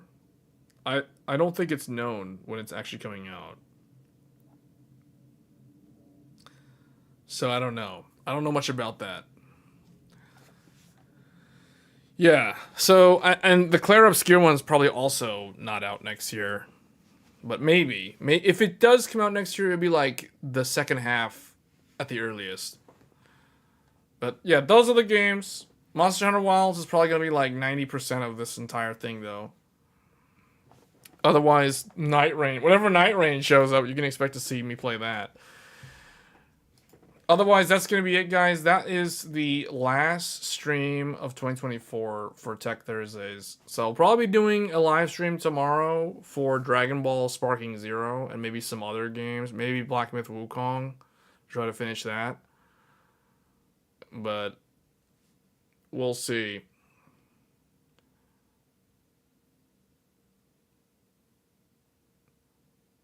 The easiest thing to do for something like that is to just if you're a member in the Discord, you can like put that in the tech help, I guess, and some of the people in there will probably help with that. If I see it, I can probably respond to it. But anyway, guys, that's probably gonna be for this stream. This was a good one, I guess. It was much longer than I thought. I thought we were gonna end at the 3 hour mark. The chat somehow extended the stream by another 34 minutes.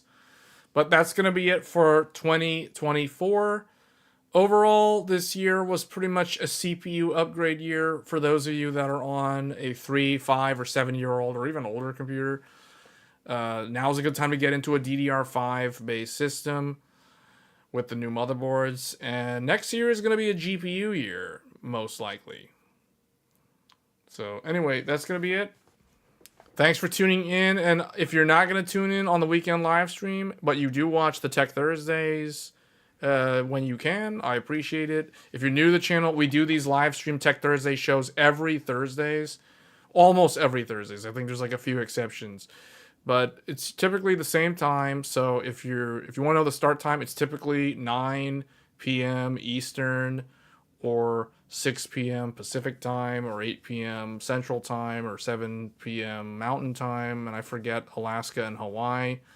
They're like even further back. So for them, the sun isn't even down, I guess, when the live streams. Well, maybe Alaska, the sun's down, but Hawaii, I think the sun is still up when the live stream starts. But anyway, that's gonna be it. Thank you all for tuning in, and if I don't see you guys on the weekend live stream, then I will see you guys in 2025. Until then, take care and have a happy new year. Thanks.